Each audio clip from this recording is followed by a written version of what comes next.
soften up. It's funny. That's it. Maybe I'll do a little introduction. I realize I haven't even done an introduction for this one.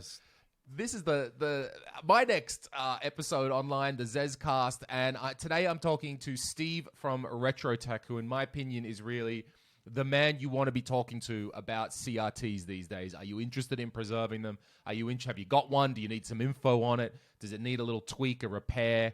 Do you want to learn about or are you just fascinated, where with this resurgence in CRTs, this interest again in the retro gaming community, and Steve has this great channel where he is a repair guy. He's an expert repairman, I would say. Very, very good experience at repairing these things and makes a lot of videos.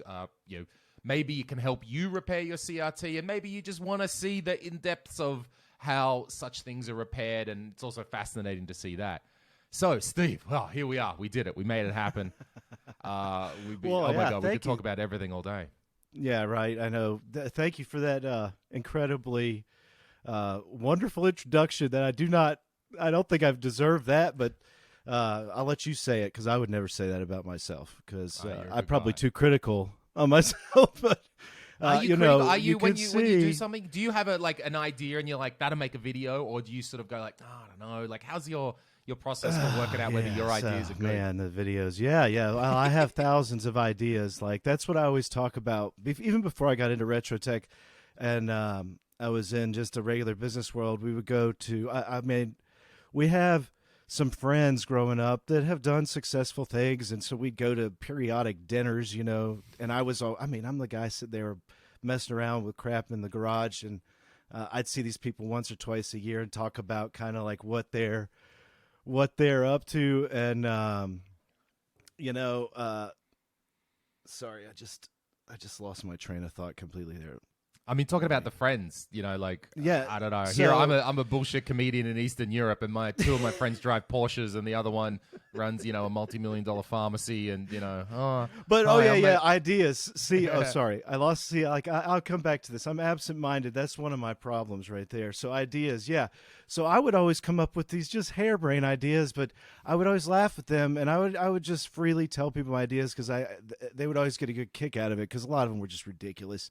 And it would be business ideas or like, hey, why don't there's a resurgence in hamburgers. Why don't they have like hamburgers on bagels anywhere? And my friends, they would just laugh at me. It's like silly ideas like that about nothing. But I say 1 out of every 10 ideas is really, really good, or it turns out to be good.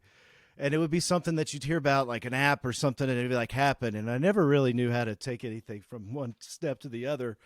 But I always I'd laugh about 90% of the ideas I would have would be bad. So you never can really tell which one of the ideas, when you have that many, are going to actually work out. So I have tons of ideas when it comes to like content production and things.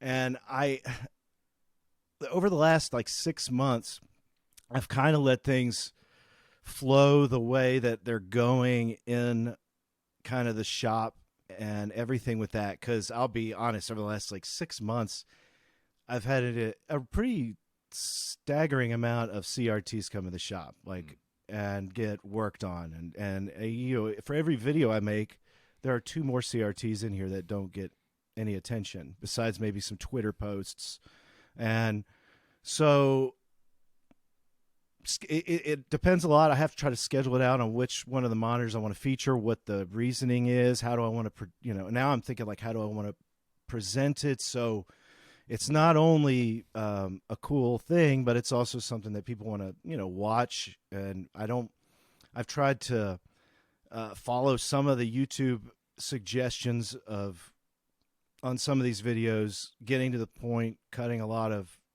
things out that, if you go back to my older stuff, the videos are longer and have a lot more maybe details, but they're also, it's like listening to a professor or anything. And I kind of felt like, I like the fact that I have a freedom to creatively kind of change what my approach can be.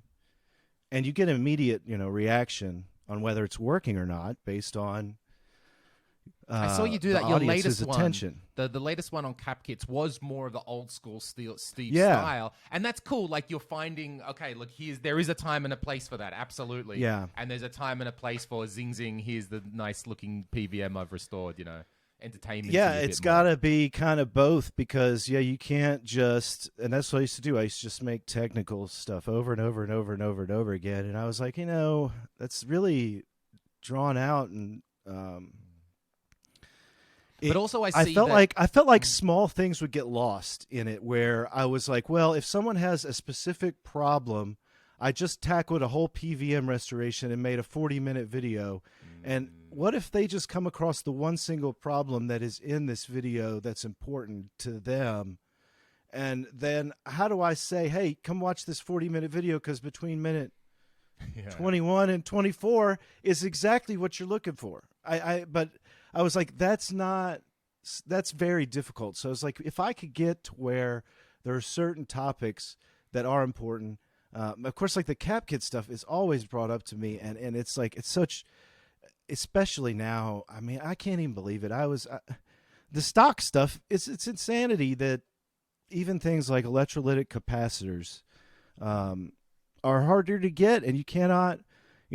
I always know every time I make a video, somebody technically is going to come after me and say, you need to consider the ESR and the this and that, and I'm like, if it was such a consideration, then why didn't Sony put it in this manual as a specification? But that Sony didn't give you everything; they were just giving you enough. And I'm sure that behind the scenes, if you needed like a Cap Kit, they were going to provide it, right? If you're like you're Save on Pat back in the day working on these things, and Paramount Studios has a problem with their BVM, Sony isn't going to go, hey, go call Mauser and make your own Cap Kit, right? They're going to go, hey, all right, here's your repair kit, take care of it. So there's a bit of that. So it's always like a mystery, and I have had where. So this is something that I didn't mention in that video. If you do go up on the you can look at it on the cap charts when you're looking at caps to order. It tells you the life expectancy under one column, right? So it says like it'll start at 1,000 hours, and sometimes it'll go up to 10, 20,000 hours. But if you look at the ESR or basically the ripple current rating of this capacitor, as that tolerance goes up and like as it has a higher life expectancy, it has a much higher ripple current in it.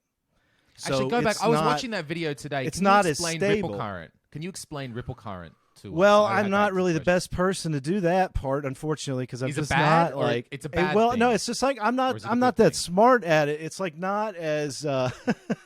Like ripple current, yes, it's important. It's like when that's more of like an oscilloscope deal where you're trying to figure out the exact current. Like a current has a wavelength, okay?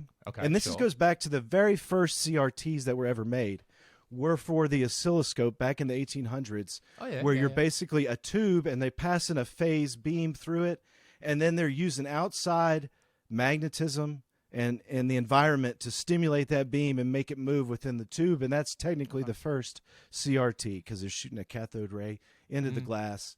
And so that's where it all starts. And so with the oscilloscope, what you're doing is you're sending you're sending your voltage current or whatever you're measuring with the oscilloscope through that, and then you're pulling it up on a screen and you're watching the wavelength, and it's like a ripple. It's like, so if the curve, right, the up and down of the wavelength, and so depending on the device and like the need for the specific current, there may be a tolerance on it where it says it can't be this high vigorous ripple.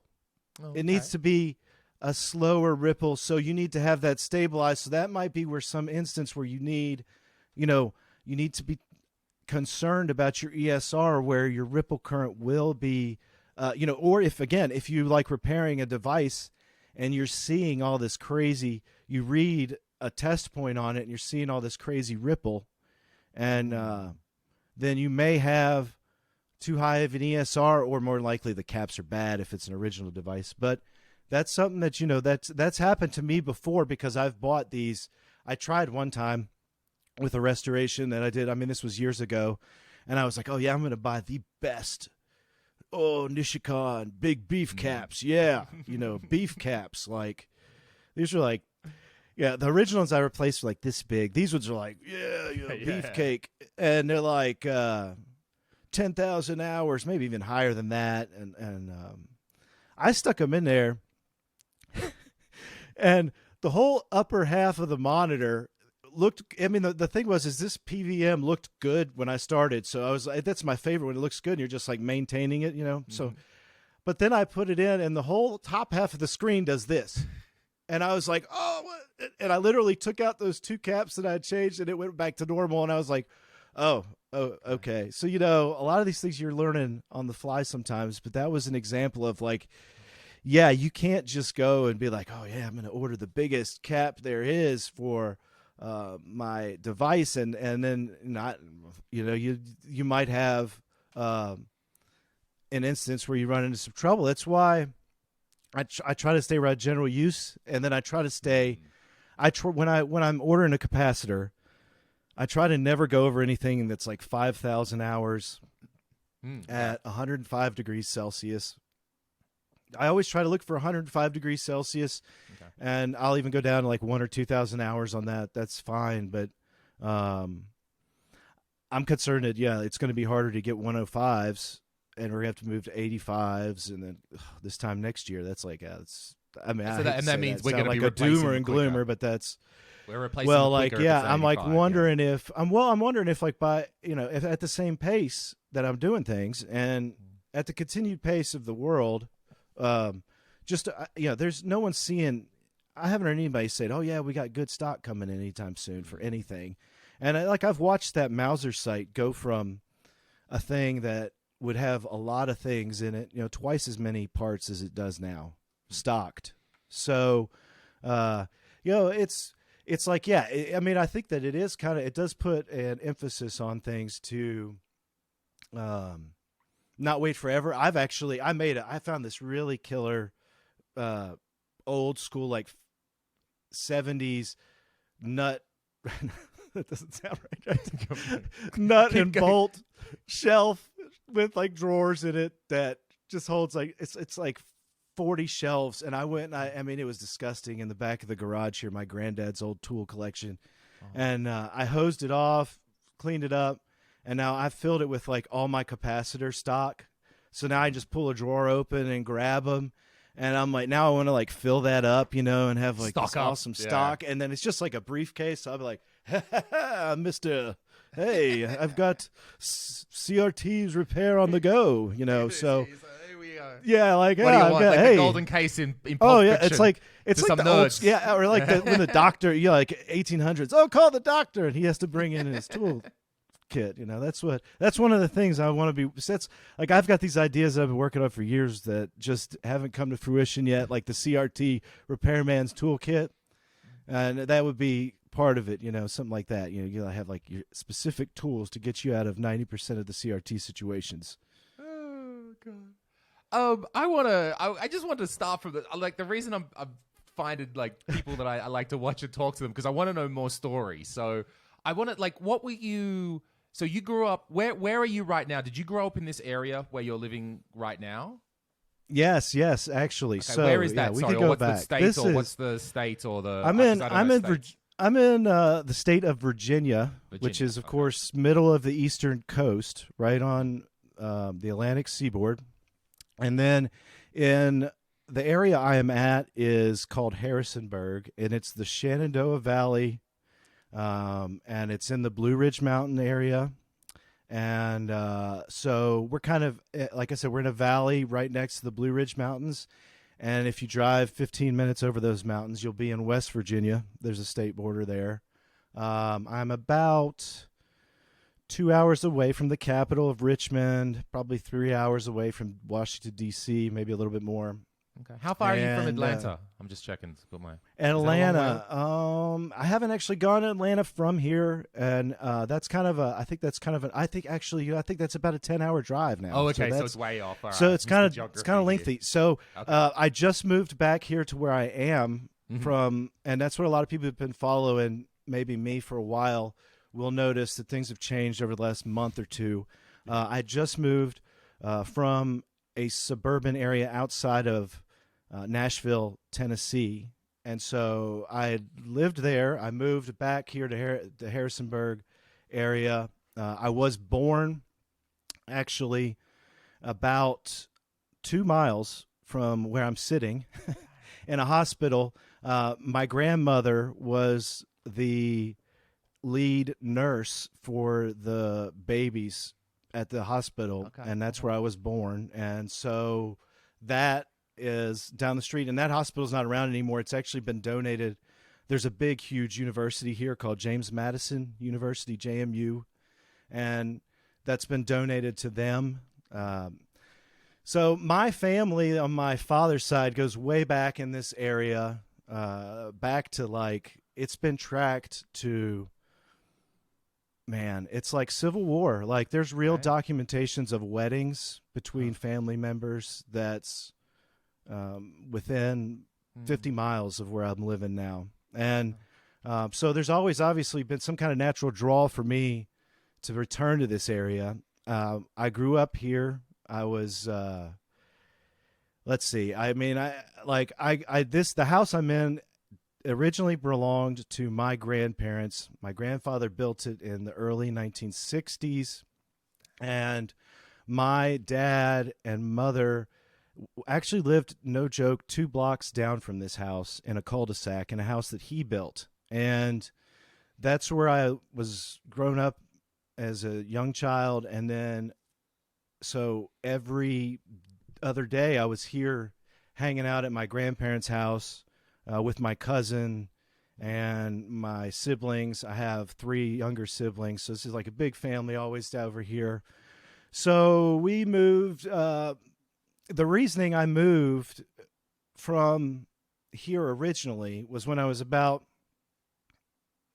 12, 13-ish, and it's the classic 90s kids, parents fooling around on each other, and then one day they come in and they tell you they're splitting up, you know, and this was like right before teenage years, and I'm not gonna lie, I mean, it really like, there was those years that it really like screwed up kind of like life as, you know, as I had felt it was for between 13 till I got on my own basically to college. Because the unfortunate thing is you go from a situation where you think your parents like each other, right?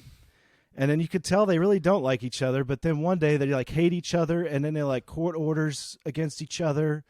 And then it's like fighting nonstop, you know, name calling, and it's a lot to process. Anyway, yeah, right. So, and then you're a teenager, and then I had all these younger siblings, and now my parents are split up, so they're always financially hurt now, and I was stuck. My mom, like, she worked her butt off, but you know, she worked like 3 jobs, and since I was a teenager, I was stuck, basically becoming the caretaker to my younger siblings. And so I had really no opportunity growing up other than, you know, hanging out at the house, playing games, mostly, you know, probably video games with my kid brother and sisters. And because, I really didn't have an opportunity to go out and like do extracurricular activities, whether it was because of a financial problem or a time problem where nobody could get me there and nobody could watch the other kids. But it was always funny because it would be like every one of those other kids had an activity that they could go do, and it was always like, all right, I'm taking them to do the activity. Steve, you could stay here and watch the rest of them, right? So, you know, that's what kind of, I don't think people understand unless you've been through that. Kind of that's. Were you a studious kid? Well, yes, and then I was very smart up to this point. I went to that was another thing growing up in the area. My parents, we went to like private schooling. And that was like a big emphasis on that, and kind of a moral pedestal that, you know, of course fell apart later on. And it's like, you know, and then there's like, so there's this whole fall from grace where the family, of course, falls apart.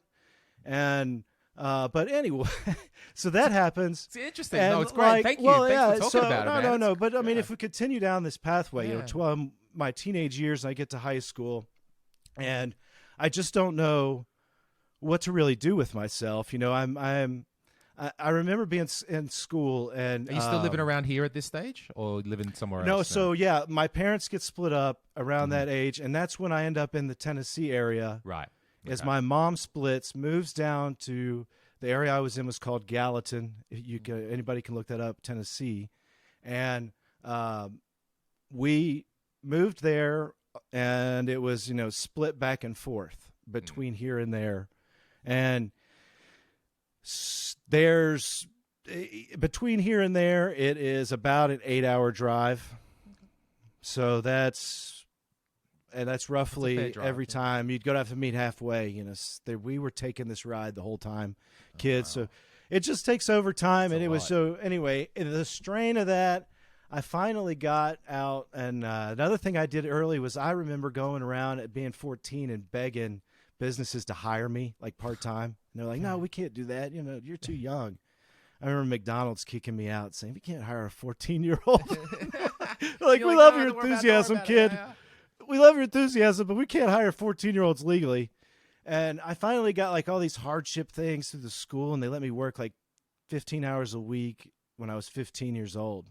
And so I went around everywhere like a walk, worked countless jobs as a kid, and just to get away. That was like the only excuse, like, oh, sorry, Mom, I can't watch all the rest of the kids. I got a work shift, right? So it's an interesting way to ingrain a work culture in you. Like, you work hard, but there's kind of but it's also like, this gets me out of sitting around watching them all day, and at least I'm making some money too, right? So it was always like, okay, I'll go get a job and get the heck out of here for a little while.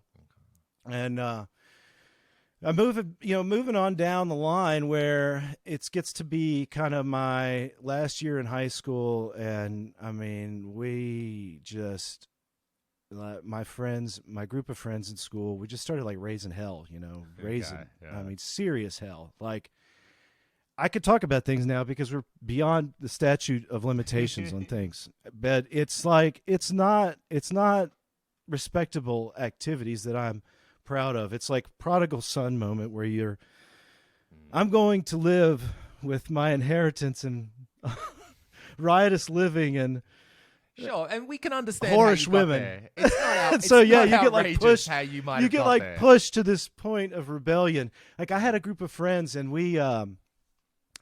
This is the year I'll never forget. The year of Fight. You remember the movie, of course, Fight Club. Of course. Right? What young man wasn't affected by that? Oh my God. Well, my best friend in the area that was when I was in high school was in Gallatin, and it was Hendersonville, is next door to that. So you move back between these small cities. And when I was going there, my best friend, his older brother, was an actor, and he was in Fight Club. Oh shit! He was in Fight Club. He's the guy with the dark curly hair. He's young, and he's one of the first recruits. And so we just thought it was the coolest thing ever. We were rebellious already. Like, we were running around, and it would be Friday night, and we'd be like, yeah, dude, there's this other group of friends. Let's go egg their cars. Nice. Let's go get some eggs and egg their cars and roll their mom's house. And it would be like, yeah. And it'd be like, oh, you came over and did that to me. And we're always like, yeah, we did. If you don't stop complaining, we're going to be bullies and do it again next week. It's always that kind of jerk stuff. So you're totally unleashed on these poor people. And I've gone back to since, and like on these Billy Madison moments of like apologizing to these people throughout the years of the way that I was like that was not a good time in my, but anyway, that. So we would go around doing those things. Yeah. That sort of, well, I don't know if you want to call it mischief or crime. Call it either one. It could fall. I would say I was borderline. There was some of those things we did as well. Speaking of the eggs, because that sounds also like a very Australian. I grew up in countryside Australia, and I guess our cultures have something similar, that the throwing of eggs is somehow something that little shit kids, little shit boys Eggs are cheap. Eggs are cheap and nasty, and they make a point. And it's like they are established to make a certain point. So it was always, it was like, oh, yeah, eggs, $1. I got $1, man. That's enough to get... That's enough to load up. We had so this thing. You would go, yeah. Yeah. Some years later, we had a thing. We were living in a share house at university, and weird stuff would happen. Like our letterbox would disappear, and then 4 days later, it reappears hanging from the clothesline, like someone's sending us a message about our mailbox. Your mail sleeps with the fishes. Yeah, I know. And then one day, someone didn't egg our house. They just left 3 eggs sitting on the doorstep. As some sort of meta comment, I think. That's how I took it. Oh, some sort of meta. No, we've moved on from egging. I'm just going to lay that. I'm just going to put the eggs here. So my housemate, now these eggs are your responsibility. He took them in and cooked them and then sat on the front and then ate them and went, fuck you. This is how it works. Exactly, right? That's how it works. Sorry, go ahead. That's hilarious. Yeah, so, we were... I've got a really good story. So there was, I don't know, most high school towns, and this is, again, late 1990s, a lot of stupid stuff like culturally influenced by things like Varsity Blues. Oh yeah, we could be those crazy people in these movies, getting partying all the time, riding around drunk, doing stuff, and like we decided, my group again of the Rebellion Club, we called ourselves, I don't even know, and I think if we call it, this is funny, we get back to egg, we called ourselves like the E Club, right? Fight Club, we were the E Club. So maybe it's because we egged everybody. Nice. We would egg people, and, we'd be like toilet paper and like colossal toilet papering, right? So this was, nobody cared about environmental anything back then. It was like... no, our goal hasn't come along yet. Like it looked like there were 2 moons because you have a high moon out and it'd be bouncing off somebody's toilet papered house that just beaming. And so... we would go around and do this, and it come to the point senior year where it was like the big rivalry weekend, right? The other high school in town. Oh, man, and it got way, way, way out of control. Way out of hand. We had, it started simple. It's like a whole week of things, and so you would get together, and the first thing you do is, again, you go find out where the other schools cool people hang out, and you mess with their vehicles, right? So that always happened every year. That was like, it's going to happen. Your car's going to get egged, right? And so that goes on normally, and I'm like, man, this is not cool. We're way cooler. We're the E Club. We got to take this up a notch, right? So immediately we start conspiring to take things to the next level. And so oh gosh, I don't even know if I should say this kind of stuff. So what we did is we're like, we pulled like I don't know, there's some kind of Greek Roman analogy here that I can't think of, but we were like, we need to get everybody pissed off about this, and we need to do it right. And so after that, while that egg scene went on, my crew, we may have allegedly done this. This is going to be my disclaimer. This may or may not be fiction, okay? This whole portion right here. We may have allegedly gone to our very own high school in the middle of the night and taken spray paint and eggs and other toilet papers, and we decided that we were going to really do our own school a duty. So we just... And actually, it was a Sunday night because school would have been the next morning. We decided to decorate our school, every inch of it, and then we took the tags and we put the rival school's name all over it. Oh yeah. So we used their colors and we were like, brotherhood, sworn to secrecy with these guys. I was like, dude, you realize we're all in so deep, we're going to have to like kill each other if anything happens here. Death oath. That's why we were like Fight Club. First rule of Fight Club, don't talk about it. Second rule, you don't talk about it. So we we tagged it, man. And then we were like, all right. I remember walking away and I was like, I think we've done a good job here. And we'll just wait to see what happens tomorrow. And oh my goodness, the next morning, it was like the day after Pearl Harbor in the school. It's like the enemy has attacked. So wait, they bought the false flag story. 100%. 100%. And we never got caught on it. Like, never.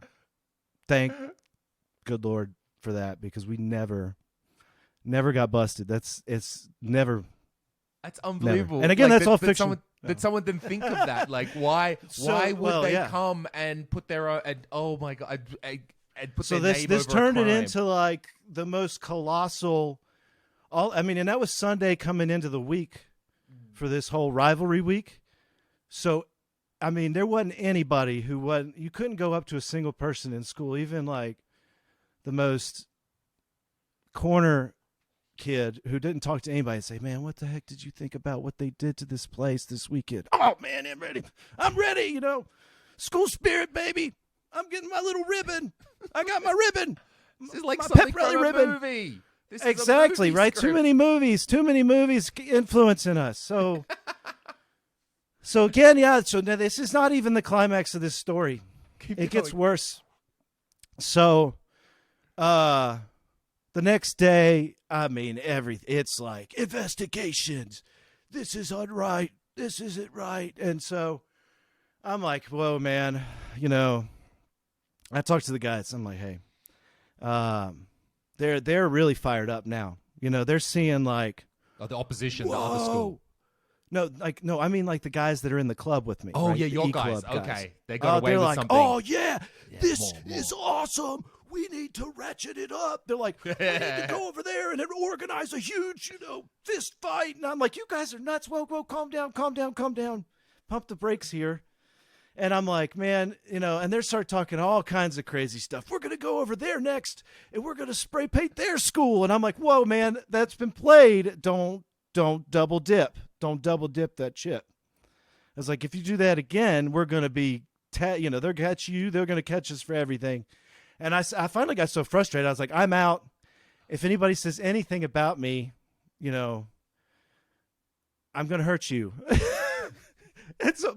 So I'm like, I'm out, guys. I'm like, I'm really out. And they started like, "Oh, whatever. All right. So I'm like, oh, man, these guys, what are they going to do? So I'm sitting at home. And it got to be Thursday. The game's Friday, football game, Friday night. And it was Thursday morning, and the school principal's out, everybody's out, special meeting, something weird's going on, and I'm like, oh crap, what did these morons do? And so they were like, there's been an incident, and we need everybody to calm down. We need the rivalry stuff to tone down, please, everybody. Over the night, there was a intruder to the beach, which was the other school, beach football field, and somebody tied a billy goat to the field, and the billy goat was spray painted with our school's moniker on the side of it. And I'm sitting there like this. Oh my gosh, you psychopaths. I was like, what the heck did you guys do? They found a goat, spray painted it, and sent it onto the field. Exactly. I said, what the heck did you guys do? And they said, oh man, let me show you. And they pull up a daggum Polaroid, and it's all, the whole group except for me there, and they're holding this billy goat that has the moniker sprayed on the side of it. And they're like, yeah, we went over to this farmer's field and stole his goat and put it on their field. And I was like, it's like the Guantanamo Bay photo. Don't take a picture of your crime. Don't. Exactly. I was like, you know what? And I was so happy because exactly what you just said. I was like, they just have a photo right there and I'm not in it. Yes, right. Yes. So I was like, now if they get caught in anything, I could say, what the heck? I'm not part of this. Right. I was like, so, I mean, for me, I was laughing. I was like, yeah, you guys are so good. Billy goats. Yeah. I was like, you guys are freaking dead. So what did the billy goat do to the college career field? Is dead. Does it just eat the grass? Is that what? Yeah. So this just doing? Like the groundskeeper came in the next morning and found this goat just hanging out crapping all over the field. Yeah, crapping all over the field, and then it was funny because it got like it didn't calm it down. I mean, it didn't. Even that kind of reaction. Again, you're thinking Varsity Blues. The establishment gives you recognition of something, and it's like, turn it up. That was a 9. We still got 10 to go. So, oh God, things again climaxed. Yeah. No, nobody got caught. What happened is finally everybody from the 90% of the high school class, after the Billy Goat incident, Beach, their students they all said they were taking an oath that they would all be out there to protect their field and their turf till the game was over. They're like, we're not going to let these guys desecrate our beautiful sanctuary any longer. You can't write this. We will all be there and let them know. And the bad thing about their school is it's in a rural area. Not rural county. I mean, it was a rural part of the county, same city. And it's surrounded by hills and trees. And it turns dark. There's no lights. There's no street pollution. There's nothing. I mean, it's dark, except for the school, which has all the lights on it. So we were experienced eggers, battlers of the black ops when it comes to exactly. egging. So you got all of a sudden, I mean, we're like, hey, let's go meet over at this person's house, the rich kid's house. And anybody who's down to go see what's up at the school and sneak through the woods, show up to this guy's house. Well, like I said, there's probably 100 people from our class. It's like the biggest thing. So everybody's ready. And I'm like, this is not good. How are you going to sneak 100 kids into something? So anyway, we all know we've, of course, pre-scouted an entry point through a backwood that does not go past the school, but that leaves you in a cul-de-sac where you can walk, 100 yards and be in an entry point, and a very good entry point, high ground, dark high ground, right? I mean, this is all pre-scouted by, again, us, the E-Club, right? And now we got all infantry troops of clowns from the school pep rally who are all beefed up thinking they're going to be a part of something special finally. And so we get up there, and I'm like, hey, what are we doing? And, they bring, we got the slingshot. And it's one of those two people slingshots. One person holds a surgical stretchy band on one end, and one person has the other. In the middle, there's this big leather thing tied, and it's just like you put water balloons or like rotten tomatoes or eggs, and you just launch them. It's like a mortar, right? You're just like, boom, boom, boom, boom, and you hit them with like 50, and they don't even know where it's coming from. It's midnight, it's dark. The problem is, there's like 75 other kids up here, right? And they're all, whoa, yo, whoa. And I'm like, man, and it's starting to make me nervous. And I'm like, okay, it's getting crazy. And I see those guys down at the field. They're running around. And all of a sudden, they point up. And I'm like, oh, shoot, everybody's up there just slinging stuff. They got, coolers full of crap unloaded and these slingshots. And I look back, and I'm like, it looks like Bunker Hill up here. You can't miss it. It's like the 4th of July. It looks like a spot. So they're all like, and they go running out to there. See, the problem is when I was like, we got to get out of here, because the country boys, when they hit, they got 4-wheelers or, the big trucks, and they know how to get there too. They're like, boom. And I'm like, time to go, retreat. And, I spent the next 3 hours running through those woods, and I finally I was hiding under a stump because one of my buddies got caught. He thought his dumbass, this guy used to pour like the laughing stock of our class. He seemed like Dazed and Confused. You remember that movie? Sure, yeah. So Ben Affleck's character, the paddling, everybody just makes fun of him. He's the super senior. So that's what this guy is, and they're like, "Oh my gosh, they caught him!" And I was sitting there with my buddy, and I was like, "That idiot! I told him not to drive that Corvette up here. He thought he would be hot stuff and drive his dad's Corvette up." And those good old boys, man, they surrounded him, and it sounded like something out of Deliverance they were doing to this guy. They were like, "Oh, you thought you were going to get away with this, did you, city boy? Oh, we got you in Daddy's Corvette, don't we? Oh, you couldn't get out of here quick enough in a city folk car. You got four-wheelers." And they, like, blocked him in. He's like, "No, man, I didn't do anything. I didn't do anything." And I'm like, oh, my gosh. I'm, like, hiding in the woods. I'm, like, trying to belly crawl like Rambo through the bush, trying to get somewhere. And this was like, this is the 90s. I didn't even have a cell phone. So nobody had any cell phones, right? Nothing. No. So, no way to communicate. No. Phones. And I was like, I had snuck off and lost everybody. I was like, I'm not getting caught, man. I was like, nobody's going to be showing me the business here in the woods, okay? That's like, you know. I'll go yard on it. I'm not doing that stuff. So anyway, so you're sneaking out. No joke. Here's what I did. I found an old farmer's house, like ways down from the daggum school, and I knocked on the door, and I was like, I thought they were gonna pull a gun on me, and I was like, "Please, I'm so sorry to bother you. Can I please just borrow your phone?"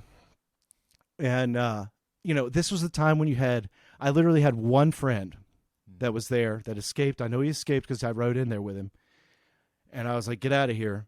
And I was like, but I think I even told him, I was like, "You cannot, if I need your help, you cannot screw me." And then so I was like, I called him. He was the one kid that was like, had a car, a Suburban, and a cell phone. It's like his parents were like, it's a lot of people in the area I lived that were outside of Nashville. They were like retired music writers. They wrote these songs like from the 70s and 80s that were hits for either country songs or even like Rod Stewart tunes, like I met guys who like made all those "Do You Think I'm Sexy," like all the songs, like not the lyrics but the actual music. And so they have money, right? And they just sit around and they're like, "Well, my kid can have a car, but if he's going to have a car, he's got to have a phone." So anyway, I used Farmer Man's phone. He finally like, "Yes, I'll let you do it." And I was even like, "Look, the good Lord sent me here, for a reason. Please." Slaying it on. I'm like, I need to get out of here. Yeah. I was like, something's on my trail. And so I called my buddy and I'm like, "Dude, no joke. I will never forgive you if you do not come get me right now." I was like, I will be 200 yards down the street from that pole that we talked about, laying belly first in the street gutter under some leaves. You come up, stop, flash the lights, I'm in. And so it's like covert ops coming in, saving your boy, right? So getting him out. And man, we've gone we're not even past high school yet. We're just sitting here. This sounds like I'm sorry. We got to an hour talk. Oh, where we're just hitting. So good. We're just hitting like the ridiculous high school stuff right now. This sounds like some story. What this sounds like is I've accidentally tuned into like some Jocko Willink podcast. He's talking about the Battle of Ramadi. They're sending in people on one side. There's cover and let's move. give them a run for their money. Helos are coming in, but instead the whole thing is set in a high school in Middle America. It's a great. You should option this script. You got to write this out. Like it's. The perfect. Oh yeah, right. Oh, I know. And get me for See, there was for the country. Oh my God! Yeah. Well, here's the thing: is our mascot was the Commandos. The Commandos. Okay. So this is. It was always like this. Oh, we're like that's what we did. Like at our prep rallies, we were wearing literally camo and black, and so it's like it's already cool, right? You're already like G.I. Joe. Everybody's like, yeah, Commando pride. I love how. So many, because what I love, Steve, is like so many people are international viewers. They didn't grow up in America. They watch the Varsity Blues. They're like, "Oh, Americans with their movie," and then it just turns out like, no, it's real shit in America. No. And I guarantee I'm not the only one with this kind of a story. There's probably 100. Well, I know there's at least 100 kids that went to school with me. Some kind of version of this story. I have another good high school story that's actually got to do with gaming.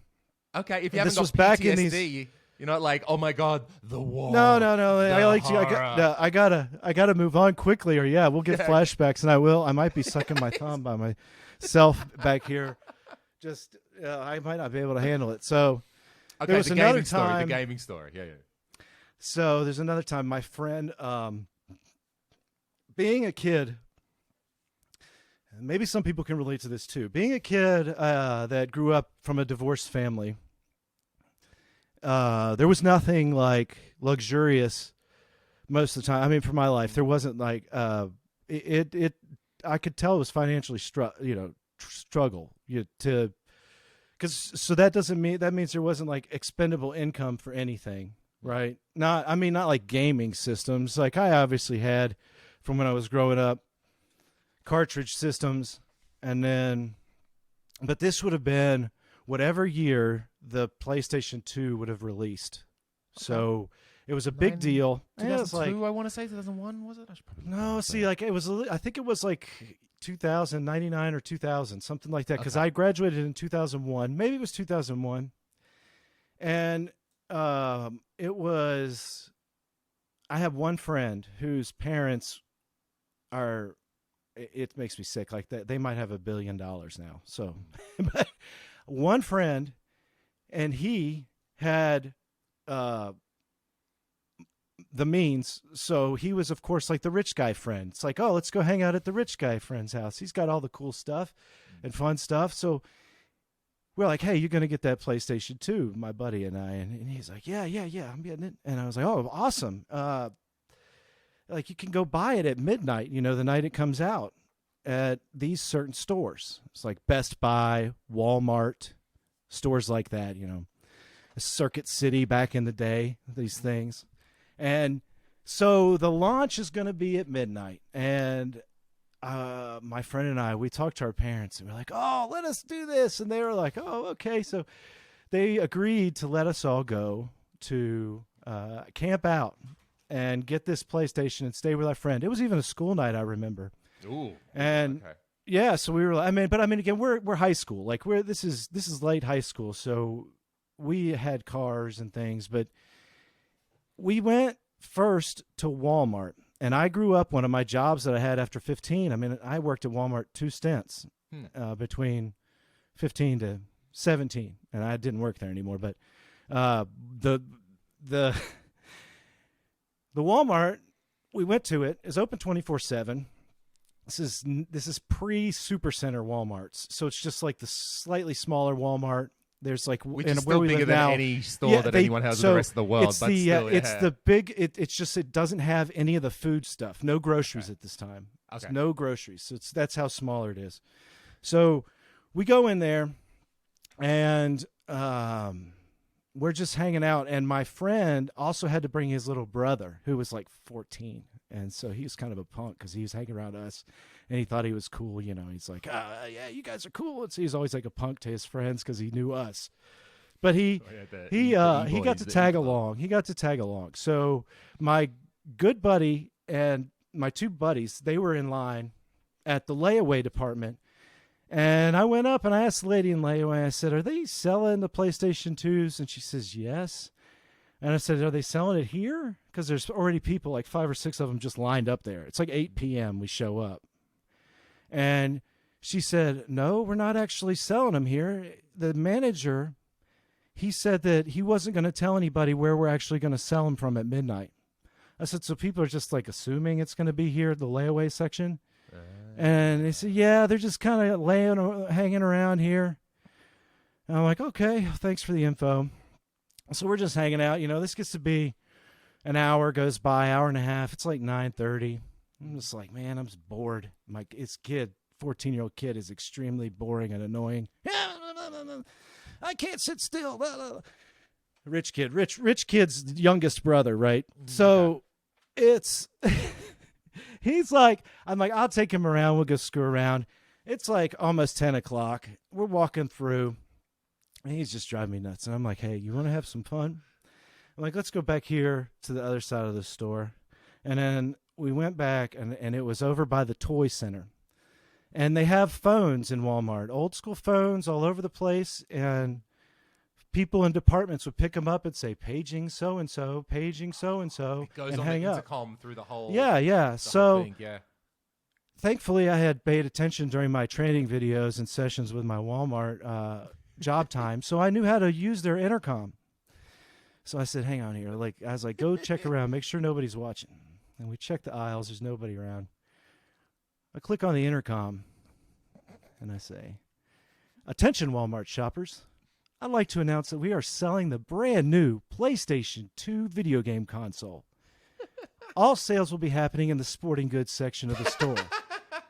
You better get here quick because they're going fast." And I hang up. And he's like, "I don't know. What's that going to do?" And I'm like, just wait a second. I'm like, toys is, 3. You can see the sporting goods. I'm like, what is that sound? I'm like, the ground's shaking, And then all of a sudden you turn around on the main aisle and there's like a tsunami of people who don't care about anything except getting that PlayStation 2. They run down the middle and they hit like one of these ball displays. It blows open. Balls go flying all over the place. They hit the bike display rack and it falls over. The bikes go flying. The general manager calls security and like we see this happening. I grabbed that little kid and I'm like, we got to get the heck out of here. And he had a phone. Of course, rich kids have the phones. So I was like, "Hey, I'm taking your brother. We're getting the heck out of here, man." And because what we did is I was like, I'm grabbed him and I'm like, we're getting out of here now. Like, we can't stay. And so we go run out of the building and we go down like to the next business and we're hiding again in the culvert, just laying there. And we're hearing cops, sirens, going crazy. And I finally call my friend and we call him. We're like, whoa. He's like, "What the heck did you do, man?" And I'm like, "Oh, you didn't hear it?" And he's like, "Oh, I heard it." And he's like, "You guys better stay away from here." He's like, "They got cops in here. They've kicked everybody out of the store, in the entire store. And they said that nobody, or the general manager out here in the front of the store, he's got tickets in his hand, and whoever gets a ticket gets a PlayStation 2. And he is pissed, and the cop sergeant's here. This is Nashville jurisdiction also, so it's big city cops, Okay. So, yeah, I mean, my friend and I laid low for hours, like an hour and a half, and it's almost midnight. And he's the general, and I call my buddy. I'm like, "Do you think it's calmed down?" He's like, "Yeah, everybody who wants to get one's just been thrown into the parking lot now, and it's all like a mad crowd around this general manager." And so we came over there, and 5 minutes later, he's like, "All right, if you get a ticket, you can come in. Otherwise, you need to get out of here. I don't want to see any of you if you didn't get a ticket." Like the rudest thing I'd ever seen of a general manager from a Walmart. And he starts handing out like tickets and hands them just to people. It doesn't matter when they got there. If they're in front of him, he got one. And so the tickets went quick. My friend didn't get one. So we were kind of pissed off about that. We were like, "Dadgummit, we screwed it up. We're not getting the PlayStation 2. So like right across the street, though, there was a Best Buy. And we went over there and they were like, "Oh, we're selling them at 6 a.m. So we were like, "Well, we'll just hang out here on the curb till 6 a.m. So from midnight to 6 a.m., that's what we did. And then we got the PlayStation 2, skipped school the next day, basically, and just no played one else the is heck lining out up of at the it. Best Buy. The Best Buy, for some reason, no one had thought to line up there. Oh, well, there was some. And so we were worried. There was probably like 50 people, but again, they had 100. So he got one, and it was so that was awesome. That was the good climax, at least for us in the story. But yeah, another thing that I'm thankful I haven't. I mean, I know. Haven't had to face repercussions much on some of these things. I know. Luckily. It seems like, yeah, I'm not sure if Steve's learned his lesson after all of this. He knows he gets away. Yeah, right. That's the problem is, when this is all happening, you really don't. I think I'm going to, hold on, Steve. I'm going to take a little toilet break and refresh my cup of tea. I'll be back in just a couple of minutes. Sounds good. This is great. Yeah. There we go. God. All right. Yeah. What a couple really of stories. Getting in here deep. We all needed a few. Getting here real deep. We needed a few moments from those stories. Jeez. I was kind of reconnecting to where we were like originally talking about just the house and like what I was even living here. And we we'll bring it all back around. I like that. Yeah, we've like gone hear these stories, man. It's great. Usually we've gone like basically my whole childhood up to college point. But we could circle back maybe to the college years, kind of like just fast forward a little bit to sure. Let's jump here to like the recent. Actually, you know what I want to know, Steve, is where did you? We pick up of his. How did you first get into electronics repair and particularly CRTs? Where does that come from? Well, I know that a big part of, I can remember when the world transitioned to a flat screen. And this, again, would have been when I was in high school. The first one I ever saw was in an Abercrombie and Fitch store, which I don't know if anybody remembers those lovely places. But the first flat panel you saw, you mean? Yeah, it was like an advertisement in there. There's flashing like crotches on it for teenage clothes, because that's what you need, to sell your clothes. And yeah, so anyway, that's the first time I saw it, and it was back then it was like $5,000, and as the price gets down, so I didn't. My first flat screen is, I still own it. It's actually still my big screen here. It's from 2006-ish or 7. And it's a Hitachi, and it was like the first 1080p plasma that was. I spent $5,000 on the thing. I never forget. And I understand why you're keeping it. Then you're like, but it's amazing. It's never given me an issue. It has inputs from composite all the way up to HDMI, and it handles it like with no lag. So it just still looks like a plasma. I think looks better than LCD. But anyway, that was the first one. So up to that point, I'd always grown up on tube televisions, and when I got back in, it was never really like, when I was growing up, I always, if anything like got messed up, I'd always take it apart. I never really could fix it. I'd take things apart a lot, just to find out, and sometimes I could figure out what's wrong, but I didn't really ever fix it. Now, I will tell you that I do have some mechanical, of course, growing up. I told you my grandparents, or my great-granddad and my granddad, they were legendary in this area for antiquing, but my grandfather, man, he would go out on like every yard sale, go through trash piles, and he'd pick up so much junk. And growing up, it would be it would beginning to be springtime, and I love to ride bikes, BMX bikes, anywhere, the freedom of a bike, right? And you didn't get a new bike. You got to go. I remember the New Year's, you'd go and you'd either start with your bike that you had at the end of last year, and you'd go to granddad's pile of bike parts that he had salvaged over the year, and you'd upgrade. It's like it's like Gran Turismo. You're adding this and that and this and that and this for your and so you love this bike that's hideous. It's got 4 different colors. It looks like one of those crazy El Caminos that's just got body paint from different things, and you just love this bike because you completely built it, and nothing rides like it, of course, because it's a custom piece of whatever. So that would have been my earliest kind of things into that, would have been building those bicycles. And then my father had a carpentry business growing up, so I do remember playing with a lot of wood, right? Walked into that one. That's what she said.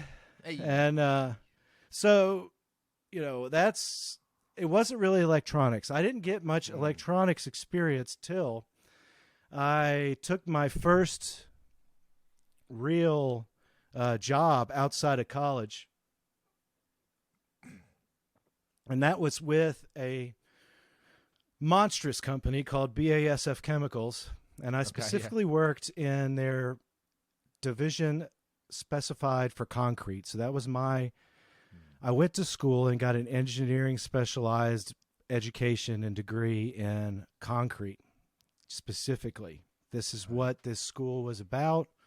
I managed to basically, that's kind of, back in the college years where I just eventually was like, what am I going to do? And I found this career my buddies were doing, and engineering. So anyway, it was like guaranteed job placement, and it was like I had 15 job offers my senior year, and that BASF, they even said, hey, you could go anywhere on the West Coast. We want you in either the Bay Area, Portland, Oregon, or Seattle, Washington. So I picked Portland, Oregon, and while I was out there, I was trained. We had chemicals that you would put in, and this is, again, BASF, this company I worked for was the top chemists of this. Like, I don't want to, if you look up what these companies have been tied to in their lifetime, it's very bad. So I'm glad I don't work for them anymore. But anyway, no, I'm just I'm just kidding. So, German, aren't they originally? Isn't BASF German originally? Yeah. So where that like whole line goes. Chemical company, German. Oh right, we can a little bit so of IBM you can style. you can I mean it doesn't take Sherlock Holmes to follow the dots here. So the chemicals are going into the concrete, and the chemicals do things like insane stuff. I can't even believe it when I think about it, but I worked on projects out there in the West Coast where it would be there. So if you go into downtown Portland, the year I was there, I worked on, there's a tram system that was put from the top of the hills to like a medical center. And it's literally just a trolley that goes up and down this hill because it would take you 2 hours to drive up like this 1/4-mile hill from traffic. Uh-huh. And I remember that was a big deal. So we had to make this concrete that was like 50,000 PSI strength, which is like strong enough, 10 times stronger than 5 times stronger than a bridge usually or something. So we had to go down there, make the concrete, test it. There's a crazy amount of money in this stuff. It's got to be super strong and workable.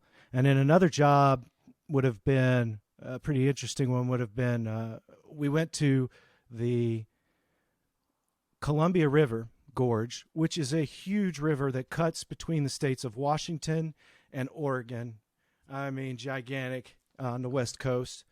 Cuts through those states, and if it's all countryside, West Coast countryside up that gorge once you get out of Portland, and then there's another town, Vancouver, Washington, right over the water on the Washington side. You get past that, and it's really old school, like just countryside out there. And there were tons of dams, and they would have like $100 million projects to build spillways for salmon to swim through these dams.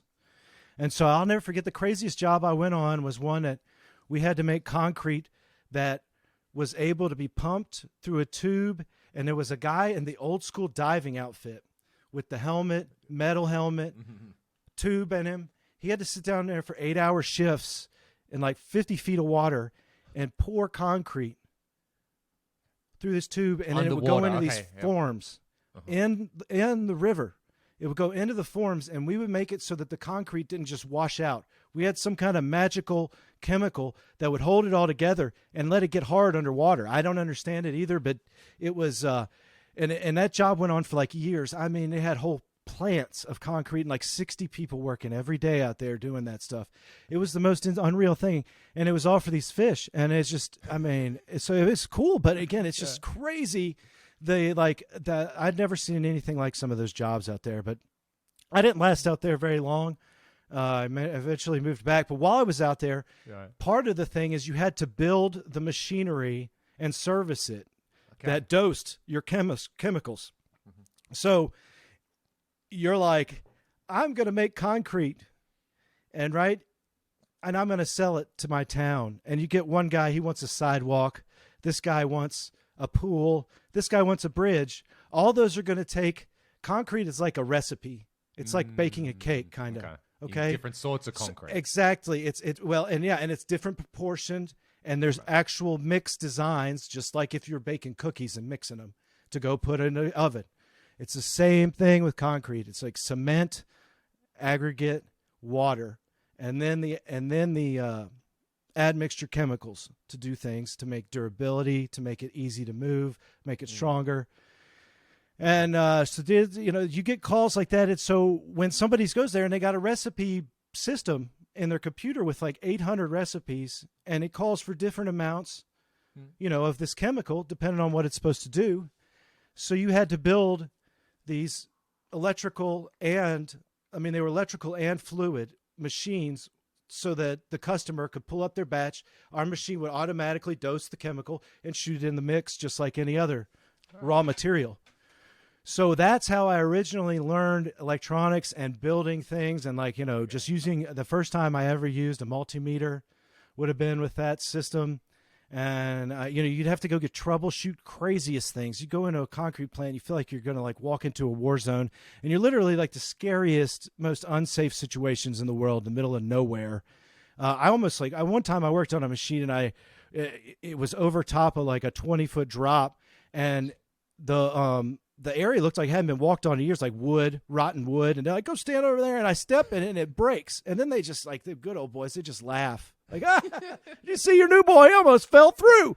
And I'm like, dude, like, if I'd have fallen through, what were you going to do? Health and like, safety doesn't exist know. here. Yeah, So that was kind of, it was very stressful. But again, it did train me.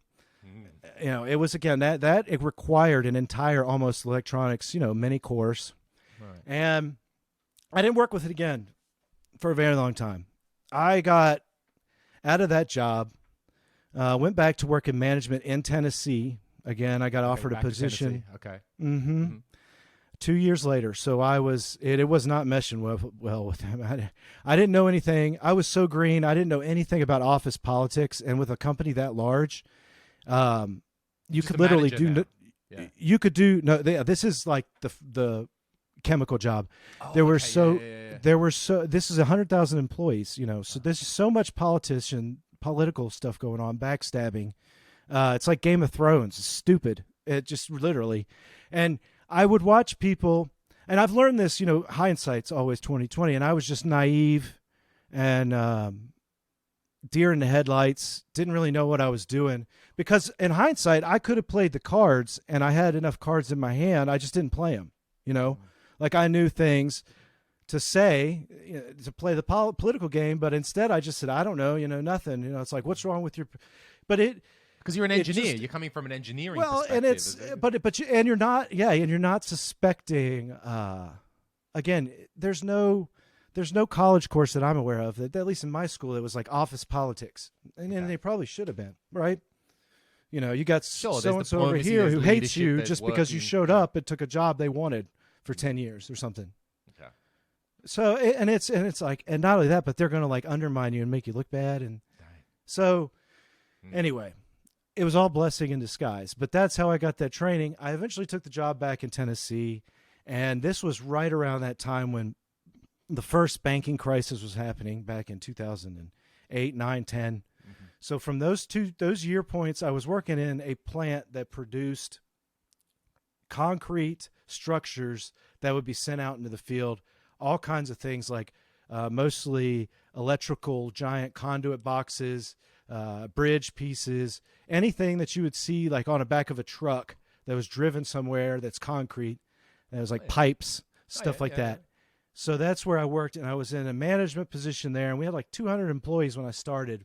And when I finally left after all this stuff, the economy tanked so bad, it was down to like 15 employees and I had taken like a 25% pay cut at this point. And I was like, why am I even doing this stuff?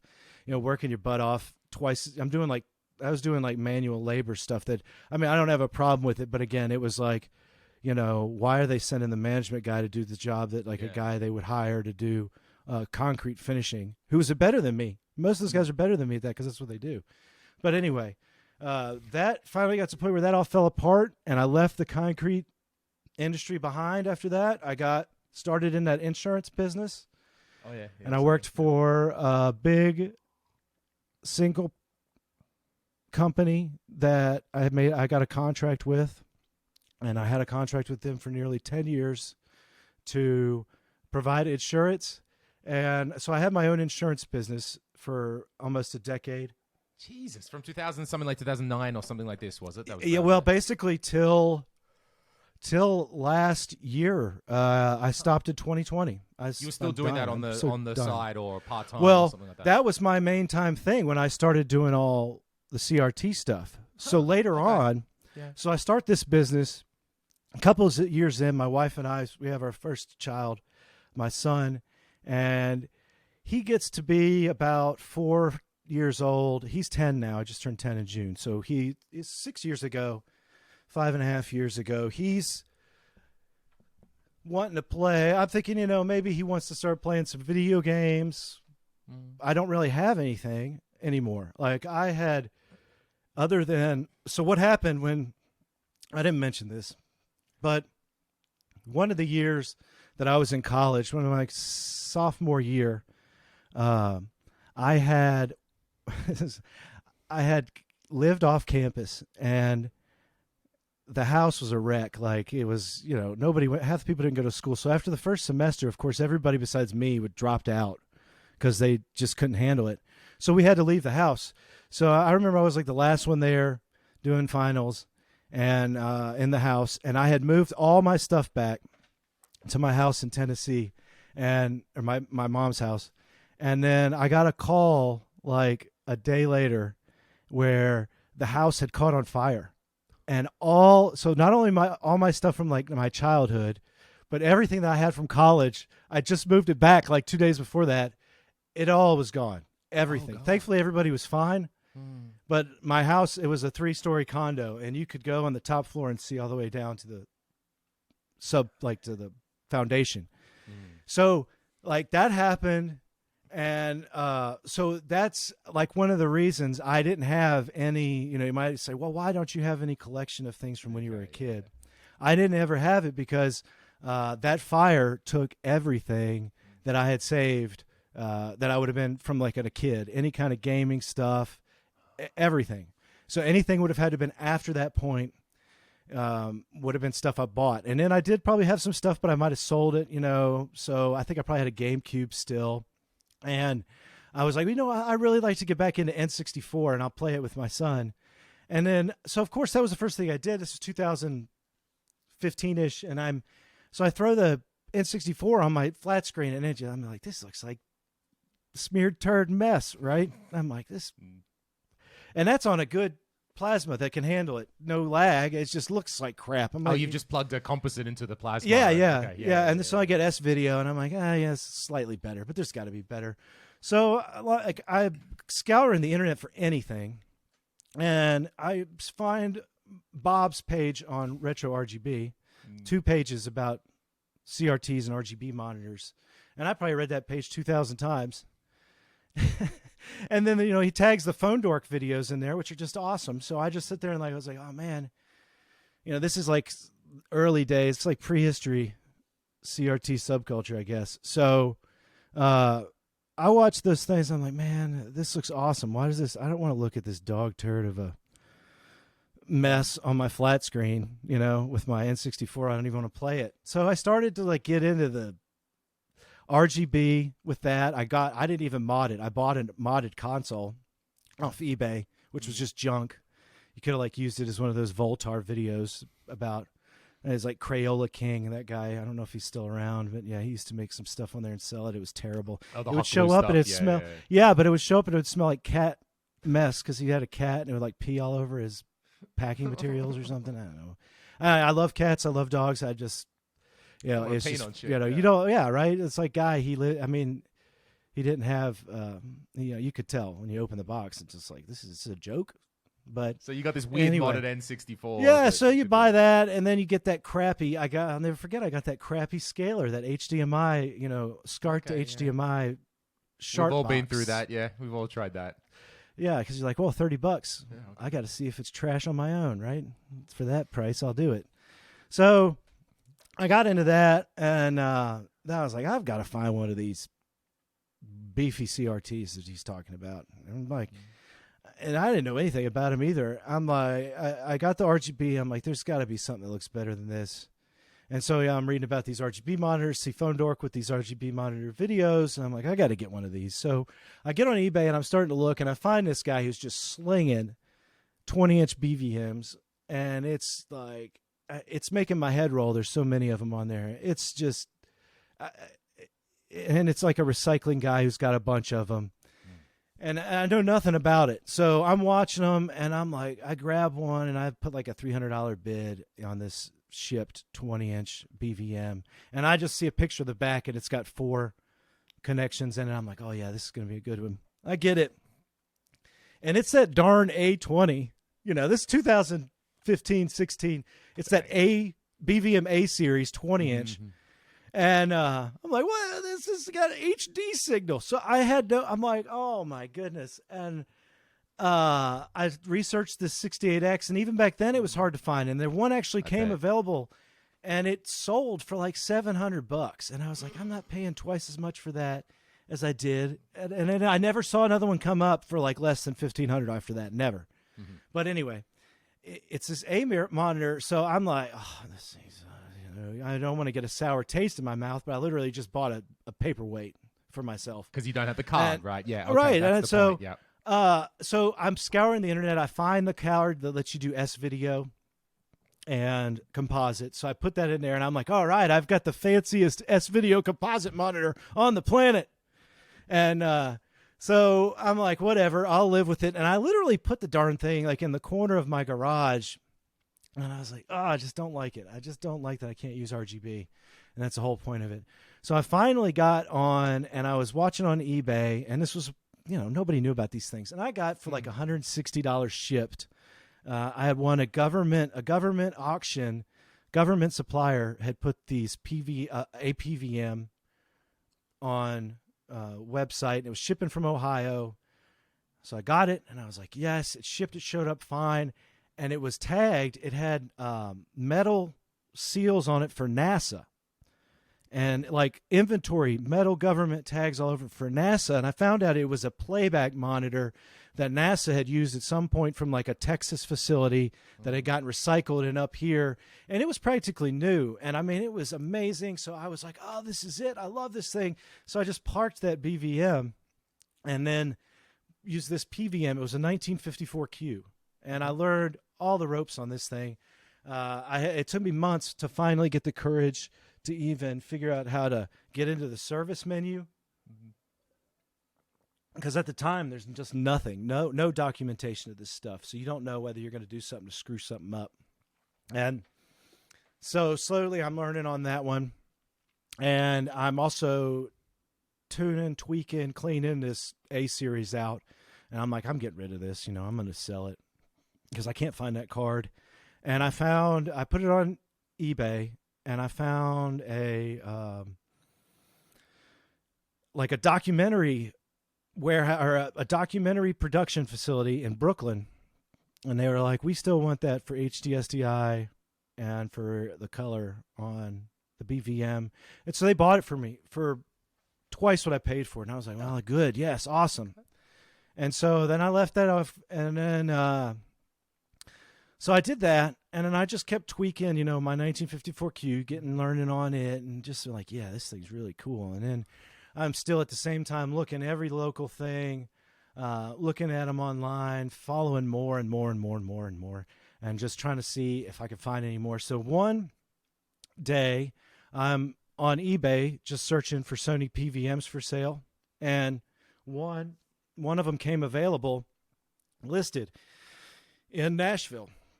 Okay. And I could tell from the it's just one of those ones where you see, and it's just like a monitor, and it's turned on, and it just says the menu, right? Mm-hmm. And then it shows the back and the front, and that's it. And you could tell it's a recycler, right? It's got a recycler name in Nashville.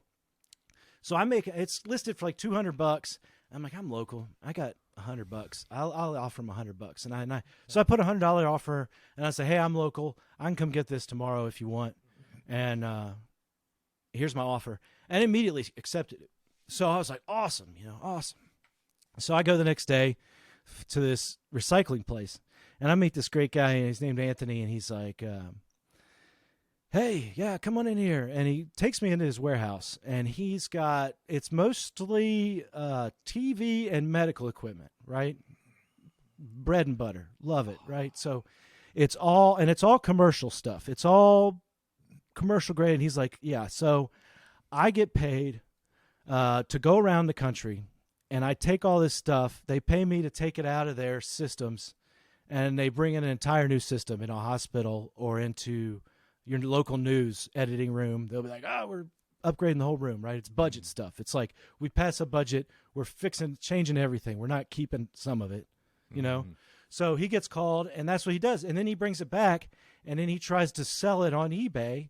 And he also has other customers who come in and buy it, and stuff he breaks down to just components and sells on the market. So he's like, here's your monitor. And I'm like, awesome. And then I turn around and he's got like a pallet filled with them, 20 inches. These aren't great ones, okay? These are like 20 N6Us. They all do have RGB, but do you know which ones those are, the N series? They're just the ones with the 3 buttons on it. Okay. And they're like very simple and basic. They don't do component. They're N, like okay, Nicholas. sure. So simple PVMs, but still, what was the line count on them? It's like 500, maybe 600. So it's like the really, really entry level one. So I bought the one, and I'm like, "What are you doing with all the rest of those?" There must have been, 20 of them. Yeah. He's like, "Oh, I don't know, man. They're for sale. You want them? Make me an offer." And I'm like, "Make you an offer? I can't take all these things. What am I going to do? My wife's going to kill me." Right? I'm like, what I don't know. Maybe let me think about it. Let me take this one back, see what I could do. So I remember I took it back, and I was like, all right. So it was good shape. I cleaned it up. I got in there, I read the service manual, figured out how to adjust it. I adjusted the geometry on it. And then I was like, well, I got it for $100 plus a little bit of cost, blah, blah, blah, blah, blah. I'll see if I can sell it on eBay because I don't need it. I think I used it for like 2 or 3 months. And I was like, I don't really like it, as much as my 1954 Q. And it kept burning my mind, this guy having all these, right? And because I think at the time too, I was like, you come across these often? He's like, oh yeah. This is back in 2015, 16. He's like, yeah, I see them a lot. They come in here a lot. And I was like, okay, well, I got his business card. And so again, I bet this was 3 weeks later. I finally decided I'm just going to sell this PVM. And I think I put it on there for like $400, right, on eBay. And I sold it probably within a day. And because again, there was nobody selling them on eBay that were even tested, So it was like I would show them tested with the calibration. It would sell quick, and I was like, all right, good. So I sold it. I went and emailed the guy back, and I was like, hey, have you got any more of those monitors? He's like, no, man, that guy came last week and picked up every one of them. And I was like, I missed it. And he's like, don't worry though. I said, look, man, I am local, and there's nobody. I said, there's nobody that can get there quicker than I can because he was like, he's like, my big problem with Steve is I need space. He kept telling me that when I was meeting him. I need space. I got to get these things in and out and in and out. And he's like, I can't have these huge monitors. And the thing is, I can't even dispose of them. He's like, I don't know how to. He's like, they're too dangerous. They're hazardous. I said, I know. You got to just stack them. And so he's like, I'll call you the next time a load comes in, right? I'm like, okay, great, thank you.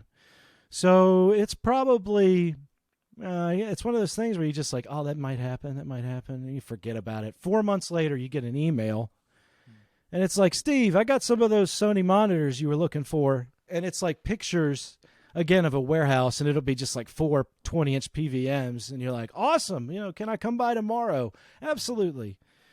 So I would go by there, and it was like, the first time it was like 13 20-inch PVMs he had. 13 of them. And they were in varying condition. I think 3 of them were in like good, like just needed adjustment, cleaning, and that's it. But like the rest of them were anywhere from scrap to just like, whoa, I don't even know what's wrong with them. And I just said, here's what I can do. I said, I don't have a big budget.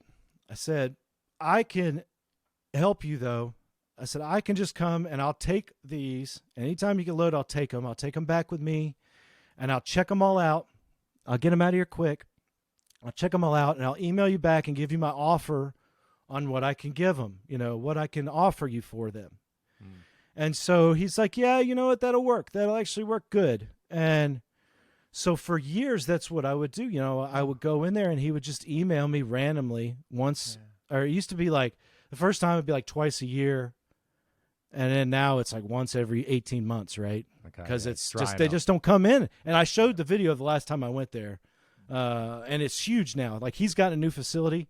I showed that with all those CRTs piled up everywhere, that video. And that was the last time I got to pick up anything. And it had been probably 18 months since before when I had gotten anything from him. So it's not like, now it's a lot less, but that's how I started into him. So I picked up my first load of 13 And I was just like, what the heck am I going to do, man? My wife's going to kill me. It's like, I'm never going to be able to park a car in a garage again. Some hustler shit right here. I'm like, not only that, but I'm like, nobody wants these things, right? I sold one for $400, but I was like, do people really want these things? It's, nobody, I was like, there's no real like traction to what I'm doing. And it's like not a huge element to this yet. So I was just nuts. I was like, this is nuts. This is risky. So I mean, the first load, I didn't pay a lot for it, but I was just like, I'm going to be on the hook and I'm going to have a mountain of these things and nobody's going to want them. I'm not going to be able to fix them and I'm going to have to go pay to get rid of them. Right. So that's what I'm just thinking the whole time. So anyway, I finally get up the courage after a while. During this whole time period, I was like, I need to learn how to work on electronics too also. And so you hadn't actually opened one up or what? Have you replaced the cap at this stage? No, nothing like that. All I would have done at this point, I wouldn't even touch anything inside yet. All I'm doing is surface, stuff outside of it. Mm-hmm. And then I'm going in and cleaning everything. Maybe? Cleaning everything, just with compressed air mostly. Mm-hmm. Okay. And brushes and things like that. I wasn't even touching anything. At this time, I was terrified. Like, I had no idea. I had nobody. I had never met anybody who worked on these things or anything. And so I've got all these monitors. I start working through them and getting a little bit more courage to figure something else out. I actually, what happened? This was what really happened, I remember. I sold the 3 good ones on eBay. And I was like, yeah, and then I got to the next level, like the B stock, you'd call it. Mm-hmm. And one of them I got was one that had a tilted screen, right? Classic tilted screen. Of course, at the time, I had no idea about a yoke. Nobody had anything idea about a yoke, really, except for guys in the arcade industry who worked on arcade monitors. They would have known. And that's ultimately how I figured out stuff was starting in that forum, because that's where most of the CRT work online would have been done. It was on arcade machines, and that's where it's been documented. And so what I did was I sold this one for like $150, right? A 20 M2 or something. And I sold it marked down because I was like, the screen is tilted. And I remember the guy, he bought it and he sent me a message back on eBay and he's like, man, that's so awesome. Thanks for the great deal. All I had to do was open it up, turn that screw and turn the yoke, and it's perfectly straight now. And I was like, really? That's all it took? I was like, oh, what? And so after that, I was like, well, that's how you fix screen tilt every time. So, that was I remember that being one of the aha moments.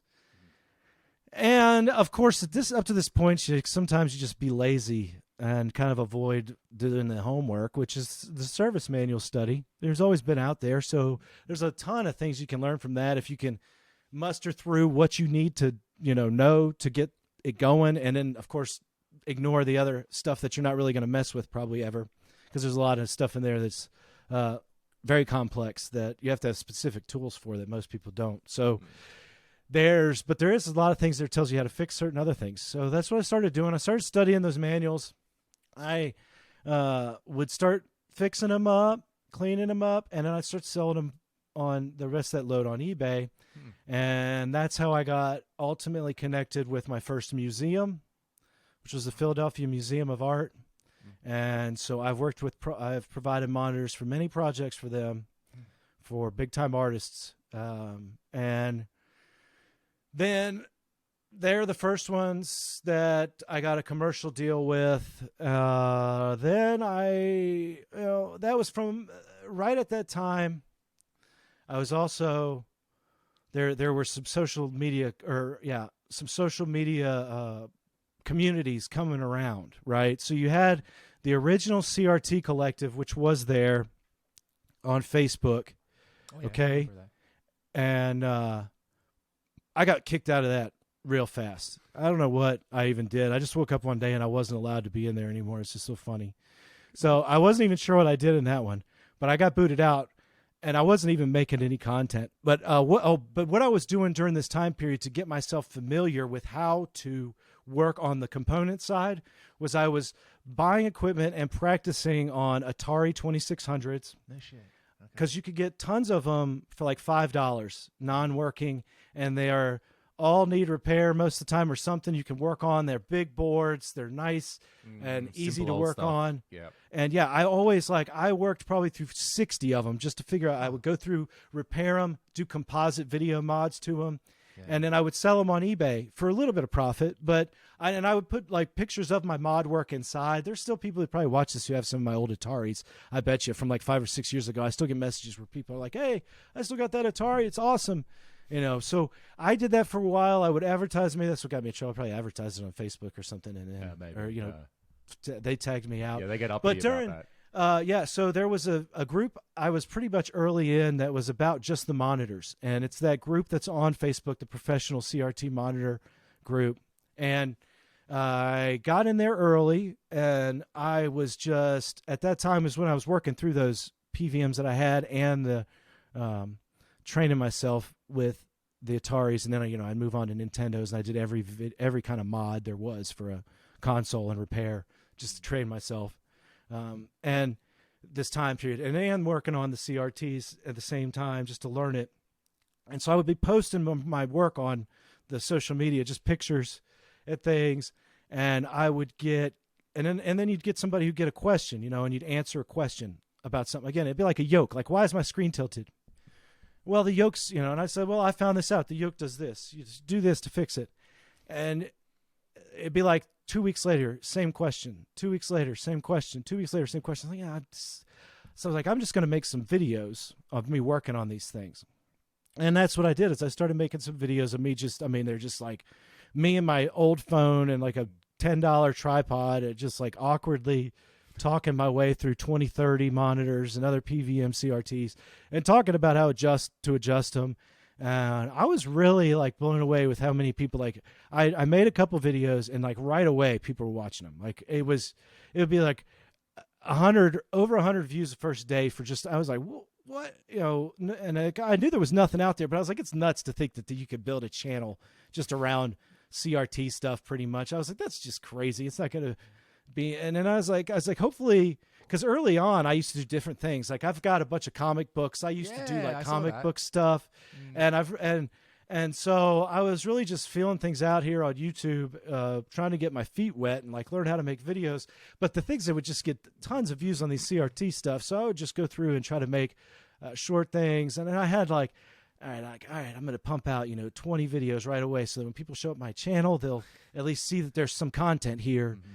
And I think I hit a wall at like 20 where I made a terrible video about safety, like awful. Like I was just like, I'm gonna make a real quick video here about safety, right? And I was like, all right, guys, this is, safety's so overblown. I'm tired of people thinking they're gonna kill themselves with these CRTs. And I sit there and I'm like showing the back of a tube and I'm like touching the anode cap, with my hand, and it's turned off, but I was like, at the end of it, I kind of like, I released it, and then it got a lot of views, and then like, Firebrand X reached out to me, and he's like, hey man, you made it on the Retro Roundtable, which is the show, with Voltar and Bob. Yeah. Sure. And they were like, I was like, oh no. I was like, I screwed up something. So I go on there, and that's what it is. They're like, hey, there's this guy, Bob, you put out this PSA to people to make CRT videos. This guy, Retro Tech, shows up. He's got a new channel, but man, he's going to get somebody killed with this safety video. Oh, he's like smacking the leg and telling everybody just to touch the anode cap. And I could just see Bob's just like fuming, like getting red and mad. And I'm like, oh gosh, no, I pissed off Bob. No. I was like, I didn't want to be known or like, make my entryway into things like this, but it's pretty funny. So obviously I looked at the video and I was like, oh my gosh, this is just like thrown together. It is terrible. So I took it down. It's like one of the only videos I've ever taken down. It like was like that. I've taken other ones down that are just stupid or boring or not worth anything, like a lot of the comic stuff I did early. But I immediately reached out to them and I was like, Bob, man, that's not my intention.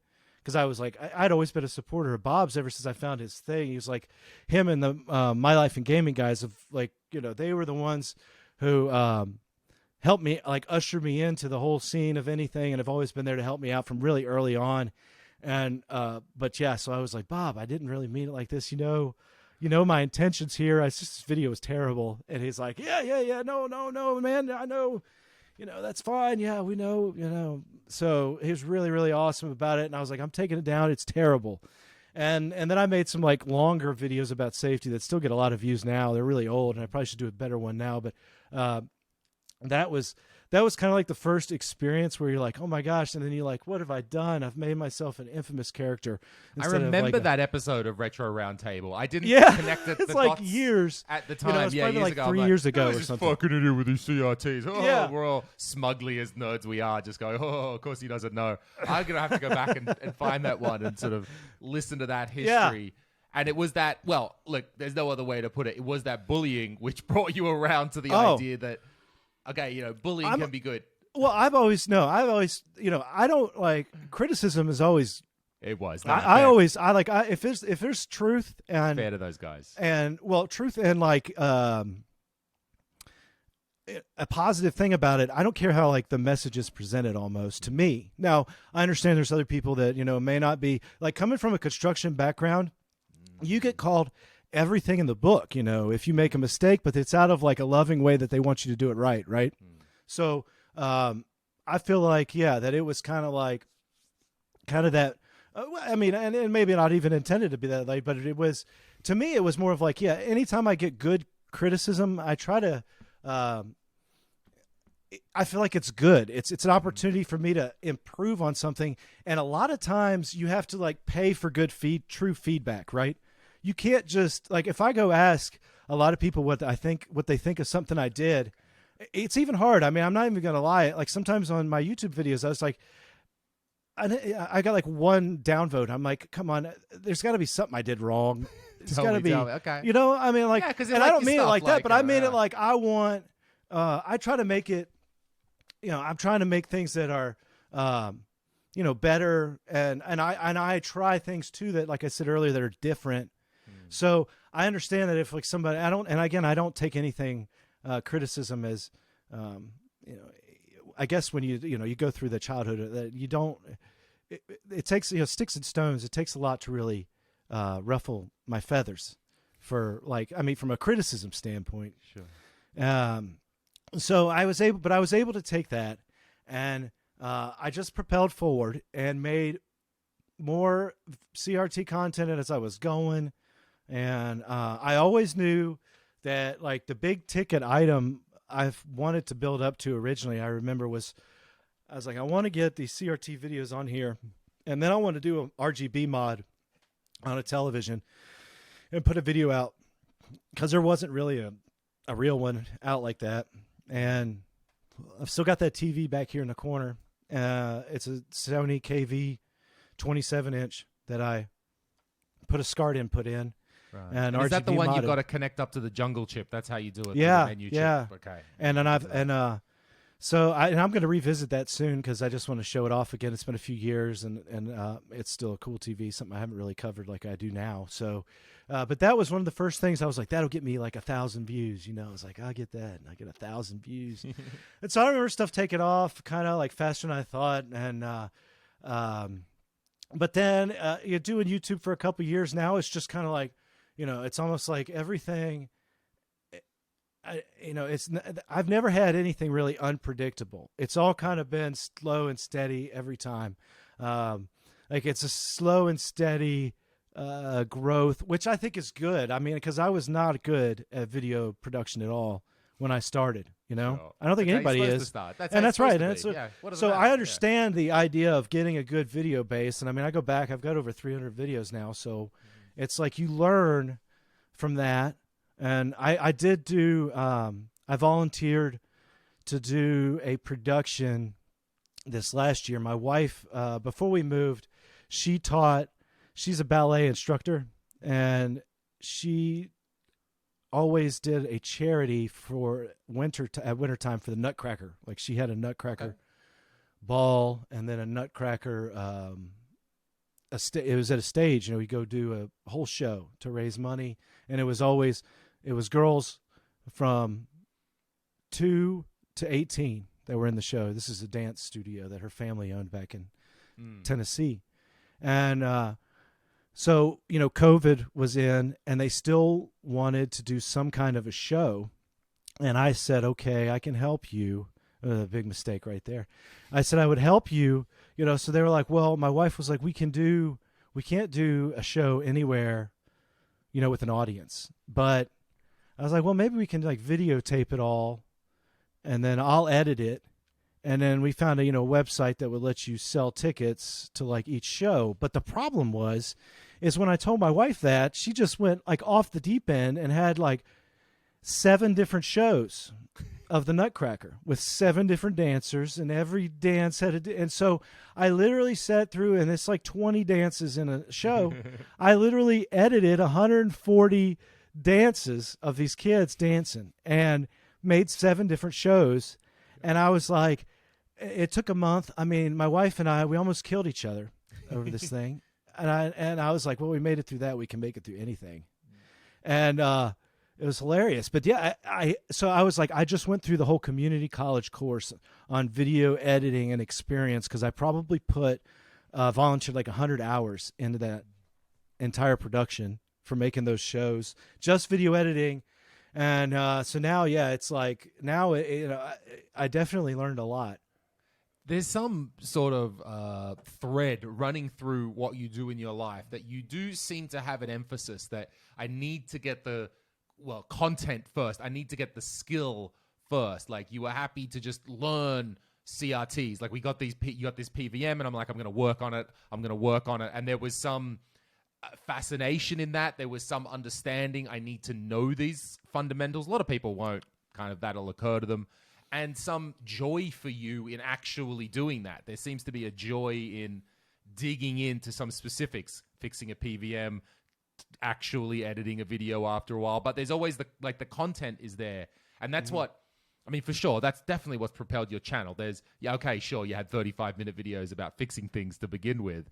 And as much as you said, content could be lost in the middle of that at minute 24. But there was real content there from the beginning. And that's a better way to be. Oh, content, it's a bit long and a bit long-winded. That's fine. You can learn some editing. It's better than, it's a fluff piece. Doesn't really know what's up. But it's slick.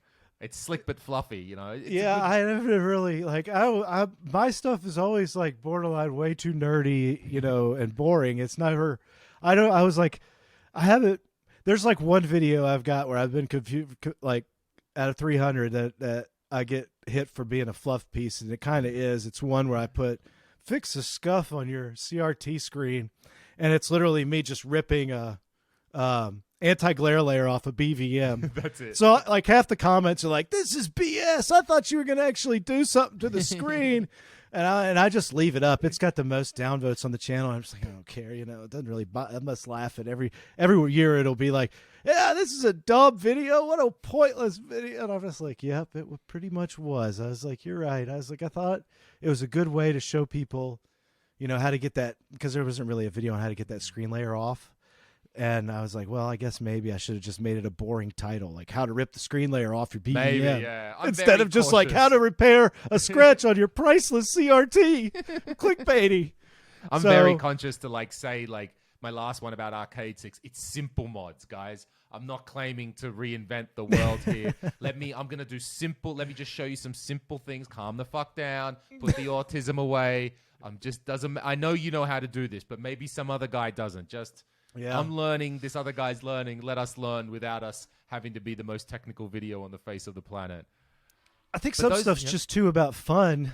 Yes. and getting I think that both these things, to me, it seems like when it comes to YouTube, if you can get comfortable, there's like 2 ways I figure of YouTube working out. It's like, are you more comfortable as a scripted? There's some guys that have scripts and they do wonderful stuff with that. And then, are you more comfortable just off the fly? I've tried writing scripts. I've probably done it 3 times. And it's just like it's not my stuff. I'm not very good at writing scripts, but I've done a good job of training myself to continue a sentence without interjecting too many fluff words. You try to go back and you're like, why did I say? That's a real problem, sitting there listening to 20 minutes of yourself editing a video. It's rough, you're like, oh, that's you're real critical of yourself. Then you're like, why did I say Oh, you idiot! Don't say You just said 3 times in a minute. So I think it's about and then it's like, what am I even thinking about? What are you thinking about?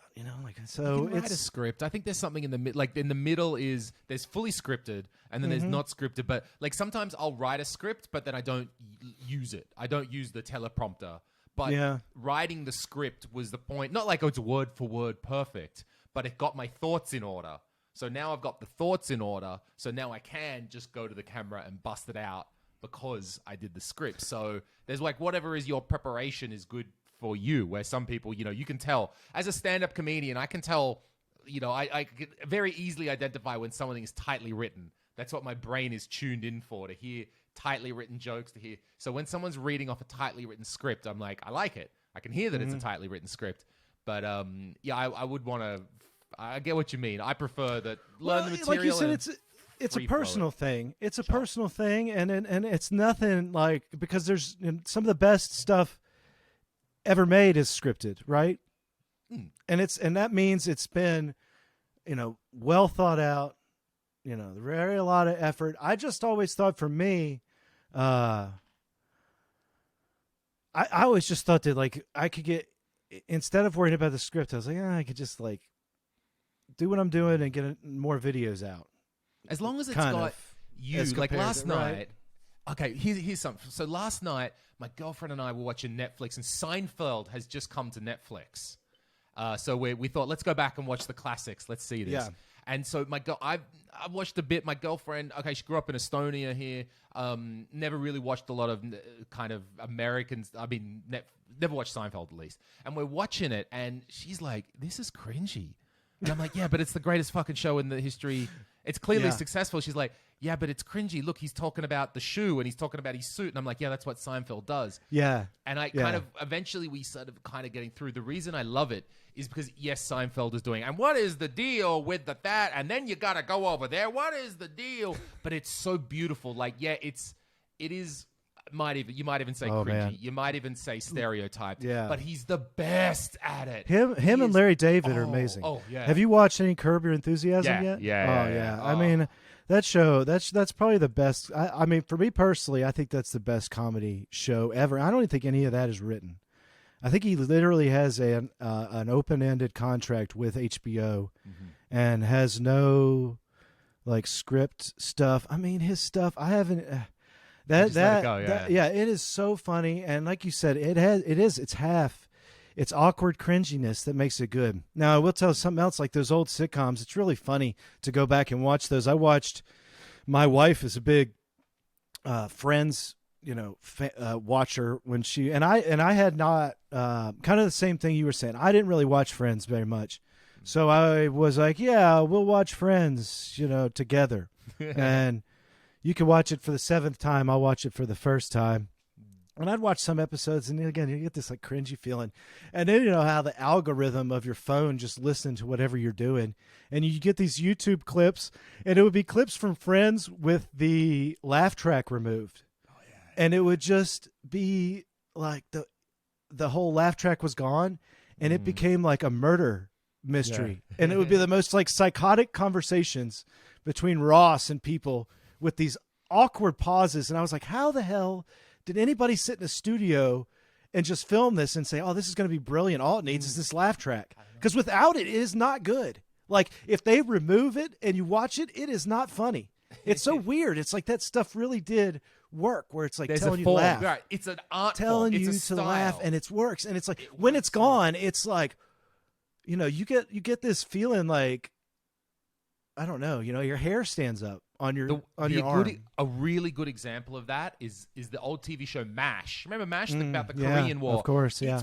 It was very interesting for 2 reasons. One, it was the first time, I believe this is correct, the first time that Americans had seen a war on their TV while a war was going on. So it was about Korea, but it was shown while Vietnam was on. Vietnam, yeah. And Americans hadn't seen war like that. It was one of the first times, even though it was sort of like about the previous war. Not really in a dramatic kind of long-going sense, like you're saying, yeah. But the other thing about MASH is it had a laugh track. as well. It was meant to be that. But you can, I think it's the DVDs you can cycle that on or off. And if you turn off the laugh track, it becomes a weird, in-depth mystery drama, intense psychological thing. Turn the laugh tracks on. Ha ha ha ha ha. Oh, MASH, we're in Korea. Yeah. It completely changes the show. Do you ever wonder if there was like a pitch meeting and someone is so brilliant at just watching pitches and they're like, I love this drama you've pitched to me, but I'm going to throw a laugh track behind it and turn it into a comedy, and it's going to be way better than that stupid drama you thought you were going to have. It is. How many times does that happen? Yeah, I bet it happens all the time, or it's like the vice versa, where it's like, oh, man, we had this great dramatic script idea, and you ruined it by turning this dumb, dark comedy that didn't work. So it's like you could tell that kind of thing has to be part of the decision-making, I'm sure. I guess so. Was that deliberate? Like, did they know? Yeah. Was it deliberate? Did they know? And was whoever had that original vision, was he years later, finally DVD gets invented, and he's like, yes.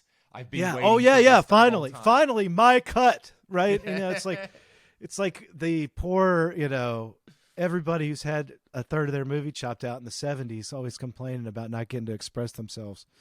And I don't really follow too much modern pop culture for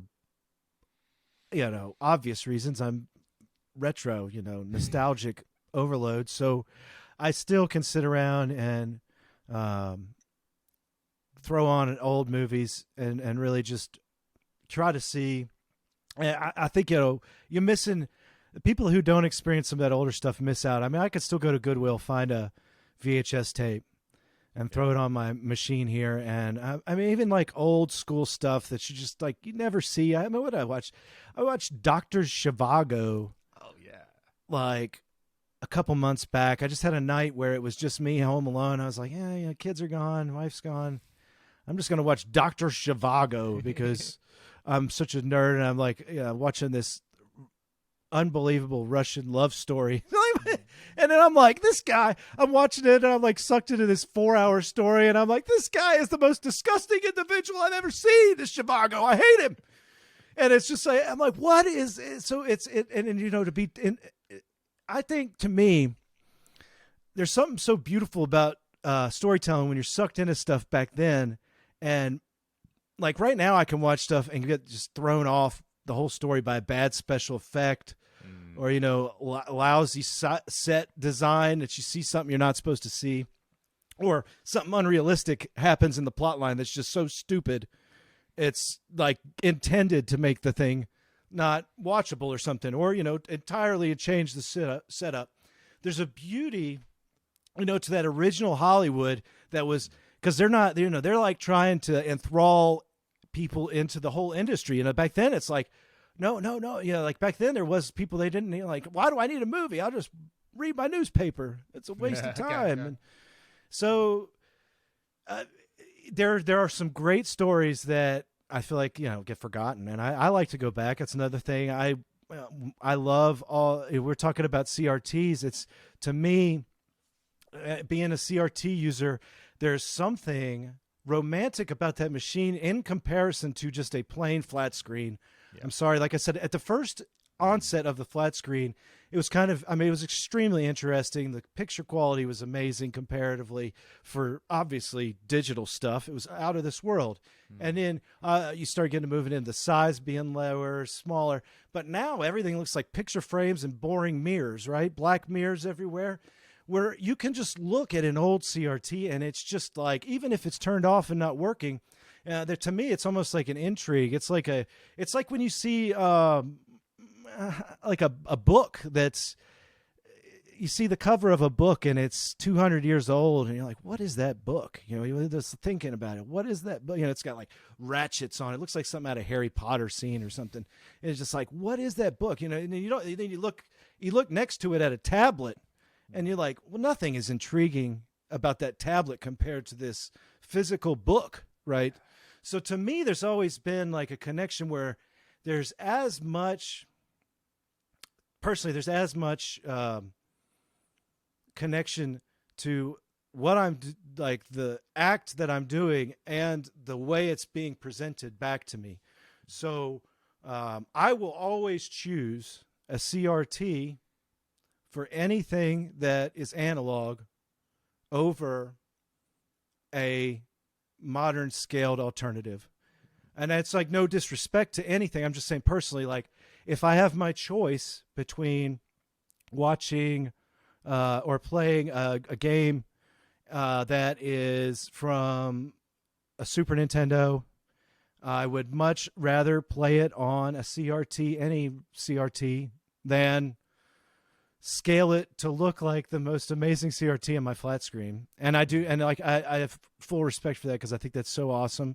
And again, we are in such a wonderful time where we can even talk about this option because when I started, the only options were get a FrameMeister, and a FrameMeister is a pain in the neck as far as I thought. I was like, that's no desire to me to learn how to program this crazy FrameMeister. I mean, and just for me, and I was like, this is just too much. Yeah, too much money. I was like, I might as well just stick to the CRT side.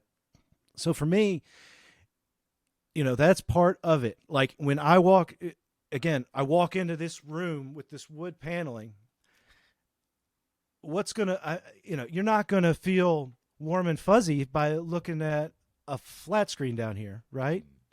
It's like, it's part of it. It's like the CRT. And I think it's as well with the CRT. Like I like, as much as, I mean, your videos, and we're all autistic nerds, so we're all focused on getting my geometry must be, and the grid is going to be perfect, and it's going to be aligned. But there's something about embracing the flaw, embracing, yes, there's a bit of wobble on one side or something, but you start watching the movie, you don't notice. No. There's something about that. Yeah, it doesn't show up. There's something about that. Yeah, this thing is a little bit flawed as well. It's not actually perfect. And the like the whole, a little bit off. It's all right. The whole experience. I mean, there's like a whole. It's obvious. There's a whole energy coming out of that thing that you can feel, static, whatever you want to call it. It's. I mean, it is what it is. It's like, you know, you get you don't get that warm. You don't get any warmth from your flat screen, really. I don't feel like. I don't know. Maybe I'm wrong.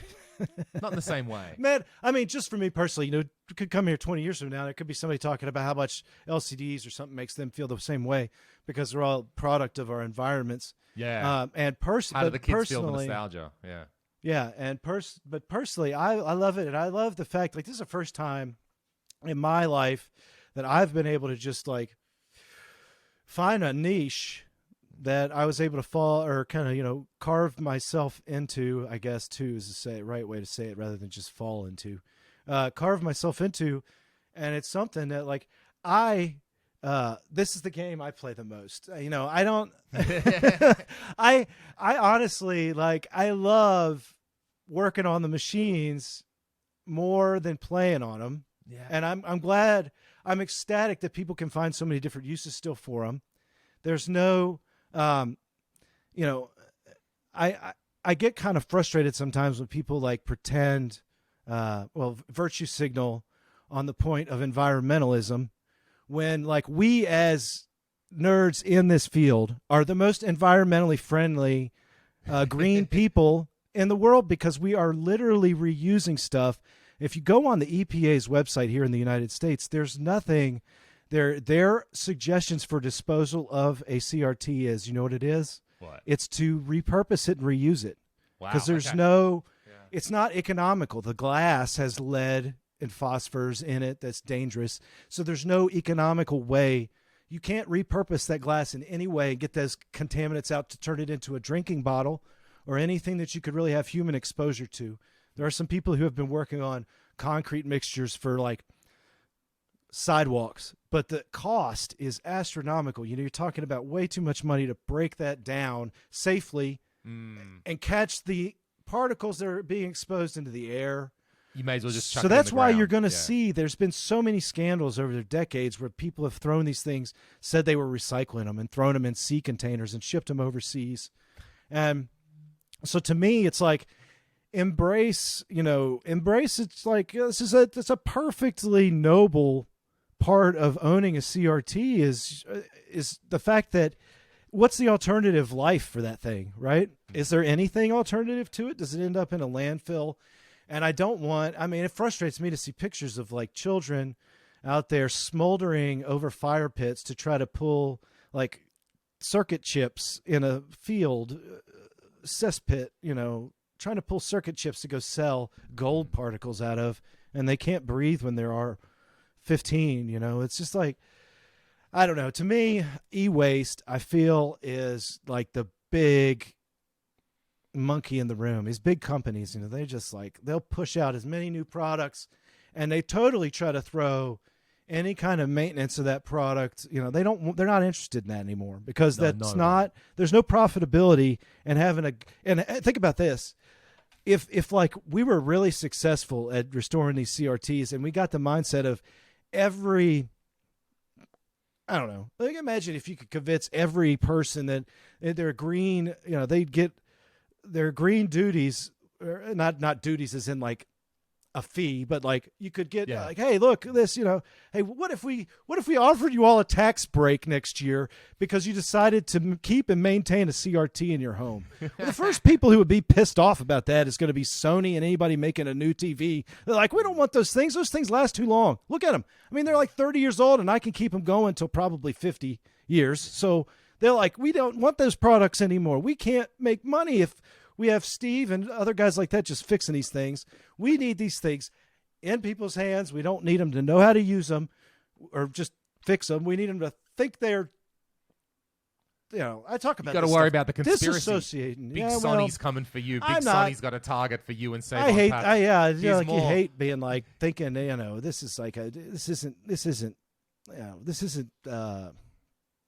controversial. I don't think, but it's.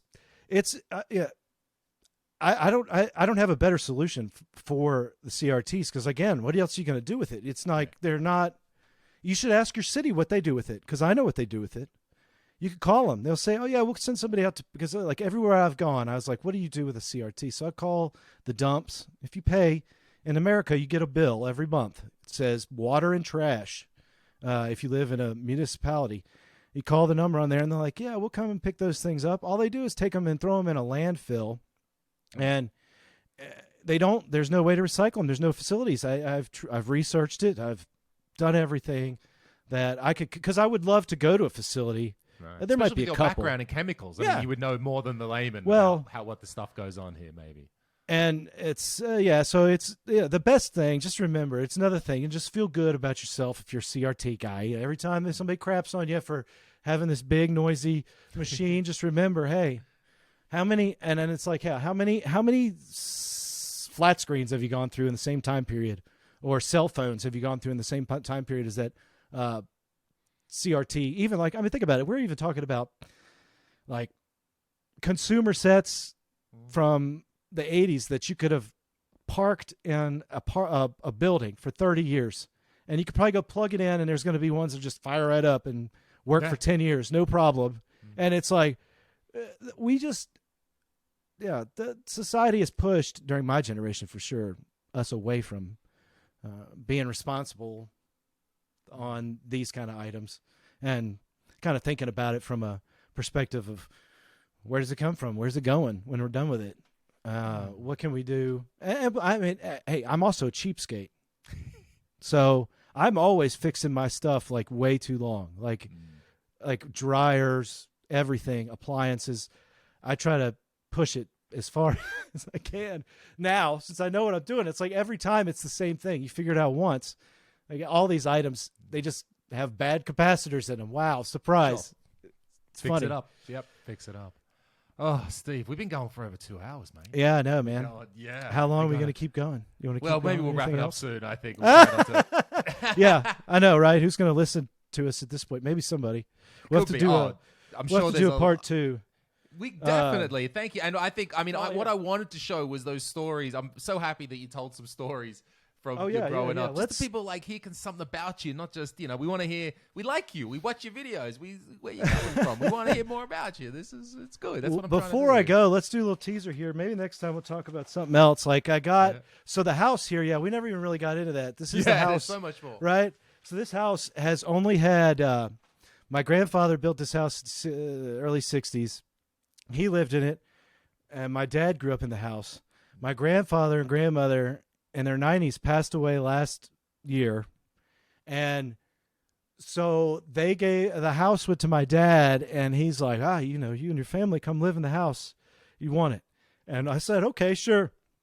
So yeah, I've got 4 generations that have only lived in this house, and just as like a cool little thing here, I found this while I was looking through my stuff here. This is some blueprints for this house that my grandfather had drawn. These are from, there's a date on here. Look, it's stamped from a guy in New York, an architect in New York City. I don't know. It's probably backwards on that screen since we're looking at it. But it's from I'm seeing it straight. 1958 is when these blueprints were drawn. So, I mean, I'm going to get these framed and stuff, but we can talk about that some more. Because that would have been, I mean, that was pre-CAD, pre-computers. My mother used to work was with that, with the board, the big drafts board person. drawn, and like I said, we're in Virginia, and he had to get somebody in New York to draw these plans, and I think that was like 5 years before the house was built. So, it's shit took a while back then. Yeah, and it's a great house. It's way better built than the one that I moved out of that was brand new. It's like crazy. I was talking to my wife. I said, imagine that house after 60 years. It'll be falling apart. So, but yeah, man, this has been an awesome chat. I think we should do it again. Follow up with something. Let's have a follow up in it soon. I'm trying to do. And I mean, there's so much more stuff we can do. We can talk about. But thanks for having me. I really appreciate it. Thanks, bro. Thanks for being on. Keep up the great work yourself. I'm trying. Enjoy I'm just it, starting. man. Just enjoy it. That's the thing. I enjoy it. Just enjoy it. That's it. I think that remember, everybody, this is at the end of the day, YouTube is just considered another social media platform. So, everybody's very critical of things on YouTube, but they're not as critical. Well, I guess they are critical of everybody's posts and stuff. But people just post stuff, like that's a piece of cake. But you put a lot of work. A lot of people put a lot of work into this stuff, and it takes time. So that's like kind of a bit of encouragement to anybody. Not saying you or anything, Sure. I think you're doing great, and just keep it up. And if it's something you really like to do, stick with it. Try to find your niche, and you'll learn with time. And again, like we didn't even talk about it, but most of my stuff is shot through my cell phone. It's not expensive equipment. I got literally 4K video from my cell phone. I can't believe it. It's better than most of the cameras I've got anymore. They've all phased out. They only do 1080. So, but anyway, just thanks again for having me. Thanks, Steve. We'll end the recording here. Thanks, everyone, for listening. See you next time.